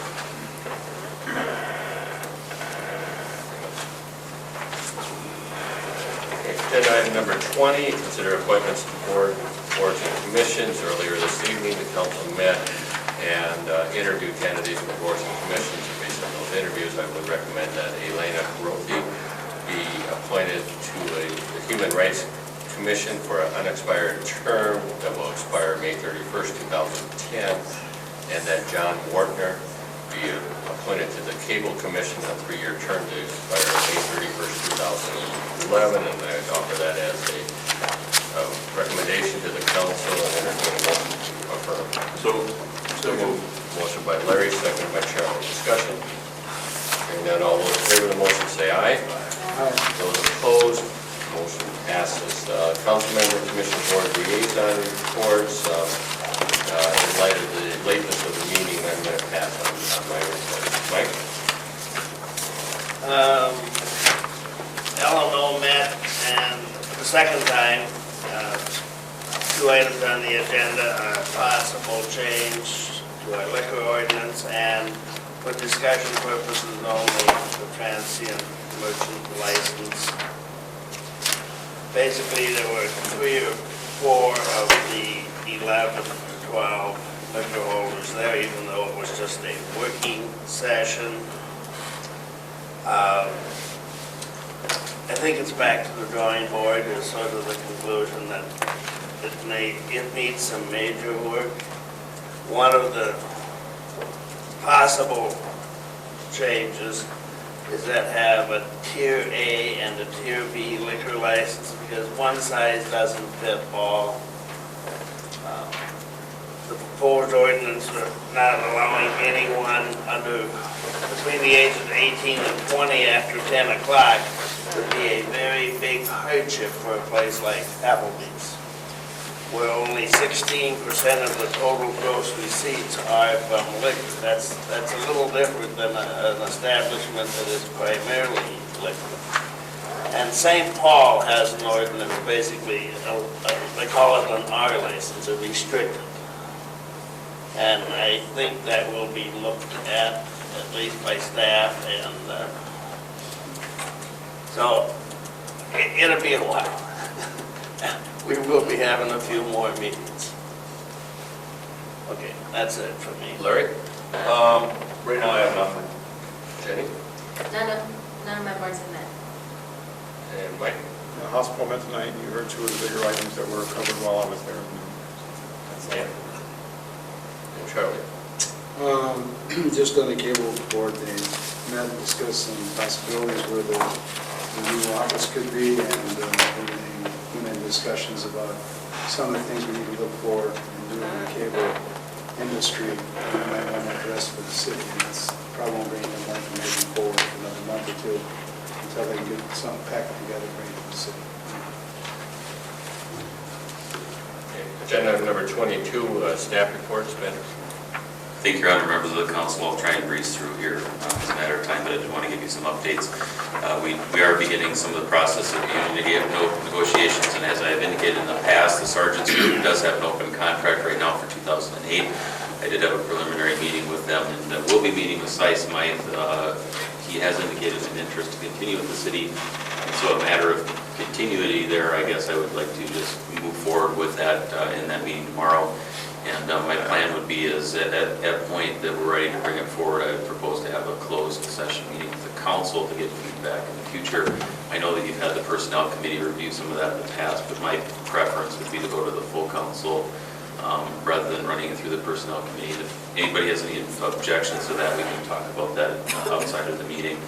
Or if you'd like to discuss it at a future meeting, I assume you don't want to talk about it tonight with the amount of time we have, but if you want to, you're open to do that as well. Budget, we're going to be discussing setting a meeting for next week, or hopefully setting a meeting. I won't get into a lot of details there. We'll be scheduling a meeting with the utilities soon on the partnership agreements that have been reviewed in the past that lays out some of the projects with them, and I know they're anxious to get moving with that, and so I am evaluating that agreement currently. The Ways and Means Committee did meet and discuss the purchasing policy, as well as got into some discussions about credit card and per diem. And that also is a continued discussion. As Councilmember Bodenheimer indicated, the underage drinking ordinance has received some press, and I think that we've got some good direction, and I think that we'll get a draft sooner than later on that, actually. We did indicate that we will, as directed, be notifying all of the licensed individual or businesses in advance of the meeting. They'll get a copy of the draft ordinance for discussion, but I think we'll be moving that along. The Representative Overstar was in town, also that received some press. I did include the handouts from the meeting. That was organized by the Chamber of Commerce with that group that they have on the transportation effort on Highway 23 to try and get a 4-lane highway from St. Cloud to Interstate 90 moving forward. The mayor did host the tour of that facility, and I think overall it was a very positive response. Some of the things I took from it is that he hadn't been to Marshall in a number of years and was impressed with the amount of development that has occurred since he was last here. Surprised by the amount of truck traffic during the actual tour, and recognized the importance for safety purposes as well as economic development for the Southwest region and locally in relation to that. And I don't know if the mayor wants to comment any more about that meeting, but I think it was very well received and well organized as well locally. Chairman, Congressman Overstar, certainly this is not his district, but he is the chairman of the House Transportation Committee, and the House will be writing the next transportation bill next year, which is a 5-year transportation bill. The fact that he was here, the fact that he acknowledged the issues on Highway 23, and certainly it is, Ben, you say and the materials lay out that the ultimate goal is to have improved transportation access, 4-way transportation access. However, prior to that being realized, there's a number of steps that would have to happen. One is that some of the safety improvements would need to be addressed first, and that would be the County Road 7 and Highway 23 interchange, with the Lyon County as a sponsor of that, a grade separation at Saratoga Street and Highway 23, as well as the pedestrian access that we heard about earlier between the high school property and SMSU in connection with the trail system. In addition to that, a freight study would be necessary. That's been requested of MnDOT for the past several years, that would need to be accomplished. And then because the amount of freight, as you say, is tremendous, even though the amount of vehicles may not be as many as in some of the more urban areas. And then thirdly, the corridor study would need to be accomplished, which is an engineering task that would address all the issues all the way along the right-of-way, such as bridges and other issues along the right-of-way, including wetlands. It was a very successful day. Continuing on, a couple of highlights. The personnel policy, and that probably falls under the pending items too, is just to give you an update. One revision noted on there is that we are currently reviewing on the employee committee right now. We're planning on September being the presenting to the personnel committee for that review. It's a very comprehensive change to the personnel policy that commenced prior to me coming here. And I think that there's a lot of good work getting put into that, and I expect that the personnel committee is probably going to have some good, lengthy discussions as well. Right now, tentatively looking at a council, some type of recommendation to them by October. I don't know whether or not exactly that's what we're shooting for. You should have all been provided a copy of the housing study. I asked Mark Hansen to provide that, and he has. The plan will be to have a separate presentation, probably outside of a council meeting, where the consultant would actually present that to the council. It may or may not involve other groups as well, like the EDA, I think would probably be a joint presentation from an Axial group. I believe it was a consultant that presented that.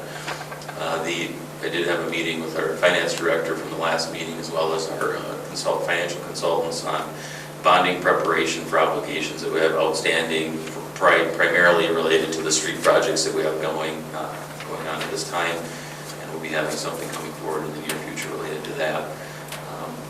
And that's all I have at this time. Any questions for Ben? Not moving along to councilmember individual items. Jenny, do you have any? Larry? I have none. Charlie? Yeah? Mike? No, I guess I'll skip. Moving on then to agenda item 24, review of pending agenda items. Any questions on the pending agenda items? Shane, there was a question about the scheduling of, the rescheduling of a public hearing on one of the new 612 Heritage Place. And that's a request that would, the applicant has made. So it'll go on the September 2nd council thing. That's the request, right? That's the request, yeah.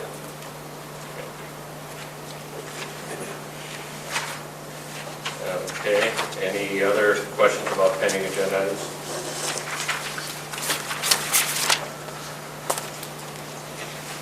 If not, agenda item number 25 is determination by the city council to go into closed session pursuant to Minnesota statute to discuss the sale of Wiener Memorial Medical Center Incorporated. Ben, do you have a comment to make on this? Thank you, Your Honor, members of the council. Maybe as a point of order, in case some people choose not to wait around until after the closed session, should we try and set the city council special meeting first prior to going into the closed meeting under item number 27? Okay, good suggestion. We'll move on to agenda item number 27, consideration of a special council meeting the week of August 25th. Yeah, time to be determined. I believe you have a recommendation on that. Thank you, Your Honor. Members of the council, we are working on finalizing some of the budget items, and in our discussions, we had tentatively the last time we had a meeting, presented a proposal for a special meeting on Monday to review this, primarily for the budget, and I'll comment on the other two items. However, in order to provide us a little bit extra work time, we're wondering if Wednesday evening would be an available time to meet, and I'm not sure if your work sessions have typically met at 5:30 or earlier, but I guess that would be open for discussion. I'd be recommending Wednesday evening on the 27th as a preferred date, at whatever time you normally do a work session. I guess we have our normal meetings at 5:30, 5 o'clock or 5:30, whatever. And then the two items that also will be on there that will need some attention is we're going to go into closed session tonight and talk about the junior high site agreement. And there will be a continuation of that potential approval, so it would actually be a special meeting of the city council, if you're so willing. Now, the goal was to get that approved by the 1st of September. If you're uncomfortable with that, recommendation to consider that evening. We do have a meeting on, I think, the Tuesday, I believe is when we will meet in September, so we could certainly put that action item then, and I think as long as we knew that there's going to be action, that might be a safer way to go and keep it more of a work session. The 27th, is that? So instead of the 25th, right? Correct, that is correct. Instead of the 25th, try for the Wednesday, the 27th. I'm okay. Okay. As far as time, it sounds like we have, yeah, certainly 5:30, perhaps 5:34. 5:30 workable. 20 minutes from now. You'd have to get up pretty early. 5:30. Okay, very good. Okay, we will now, is there any objection, sorry, excuse me, is there any objection to taking action that evening if it is ready for the, in relation to the agreement, or would you prefer that it get carried over to the regular meeting following that Tuesday? my preference is that if it's ready, it should be presented. Okay. Thank you. Okay with that? Okay. Anything else on 27? We'll go back to agenda item number 25, this is determination on whether or not to go into closed session for the audience. I would say agenda item number 26 is also a determination on whether or not to go into closed session. So what the procedure would be is that we will go into closed session on this item, which has to do with Wiener Memorial Medical Center, and then come back into open session, determine whether or not to go back into closed session. That one pertains to the junior high property. Okay? Mr. Mayor? Yes. Just to clarify in my mind, that the lack of formal motion on the request for the resetting of the hearing by silence, does that mean it will be reset? My understanding is that the previous action called for that hearing is still an active action. So we will have the hearing next week? Okay with that, Road? Next meeting being the 2nd. The 2nd, Yeah. not the 25th. I wonder, is, when we have these type things come forward, is there letters sent out to all the people? There's, Usually there's a public notice published, and not sure if it's sent to all the property owners or if it's just a notification, but there's usually a notice to, in a certain radius, I think, of development. You know, I think it would probably be just to be sure that, you know, when you're going on, just to be sure that all the proper notification occurs. It might be appropriate to have a motion to call for a hearing on September 2nd on the request to move the property into, get the address of 612. I would almost think it'd have to be a restart, because we worked on this action, we took it to a public hearing, we filed, we voted at the public hearing, that would close that action. So the action that would come forward would be to refile this to us, have us approve it to move it forward to another public hearing, and get to that public hearing. May I? Yes. The reason for my request, you notice I did not speak when it was on the hearing, and that was because I misunderstood the agenda items. I thought we were doing them one at a time, and quite frankly, the one at 601 was sort of a convenience item, because that isn't even going to, the request wasn't even to move that house until April 15th. So that, if you weren't comfortable with that, that was not an issue. I thought the next agenda item would be the 412, and then I wanted to make my presentation. And so my request for you tonight is to try to keep it accurate and allow me to possibly move that house this fall. That we treat this as the first step and ask for a public hearing on that. I'd like to get a legal ruling there, because I don't think that's... I think your motion was to deny the request for the moving of both houses, wasn't it? Yes, it was. At 601 and 612. Yes, it was. And that motion... And from that point forward, the legal action had to take place to go through the process again. Right. Resubmitting of an application. Yeah, the request to move both of them has been denied, so if you want the matter to be considered, you're going to have to submit another application to move that house. That's the legal process you have to go through. We have to keep it legal regardless of... Okay. I misunderstood because only one house was presented on the screen. And so that's why I'd like you, if you can see it some way, to say that... I think we made it very clear in the motion, very clear that the house said we'd be dealing with both houses at the same time. We made it very clear during the meeting. Okay. And so you can't reschedule the hearing for next... I think it would be illegal to reschedule the hearing. Because right now, there's nothing, they have acted on the request, they have denied your request. Right. So you can submit another request to move it. And so, no, and just for clarification, they can't act on my request to have another hearing tonight? Correct. Okay. Okay, my comment would be, if we restart this process where you request to get on the agenda for another hearing, is that our staff would have to review the notification process. In other words, how many days do I have to notify people of the public hearing before you actually set the date? In other words, we may not have enough time, even if we start it tomorrow, to get those notices out according to... It may very well not be on, it may very well not be on September 2nd. Right. Be at the next available council meeting to meet those procedures, would be my recommendation. I mean, if I can't publish the notices in the required legal limit and make the 2nd, it may have to be in the 2nd council meeting in September. Okay. Okay, so it will not be on the next one. All right. Yeah. I have to check the procedure. I think Shane will be in communication with you probably as early as tomorrow, so we'll clarify the process. Okay, so the ball is in his court, that if he can get the notices done, then it will be on the agenda? I think we were talking about is getting the call for the public hearing on the agenda for September 2nd. Right, but because that has to along be the with first step, and then after we call for a public hearing, then we've got the next city council meeting when we have a public hearing. Yes. That's right. I'll just review that process and we'll get it, make sure it follows the. We just have communication out to the council as well. What that process was. The call for, Last man.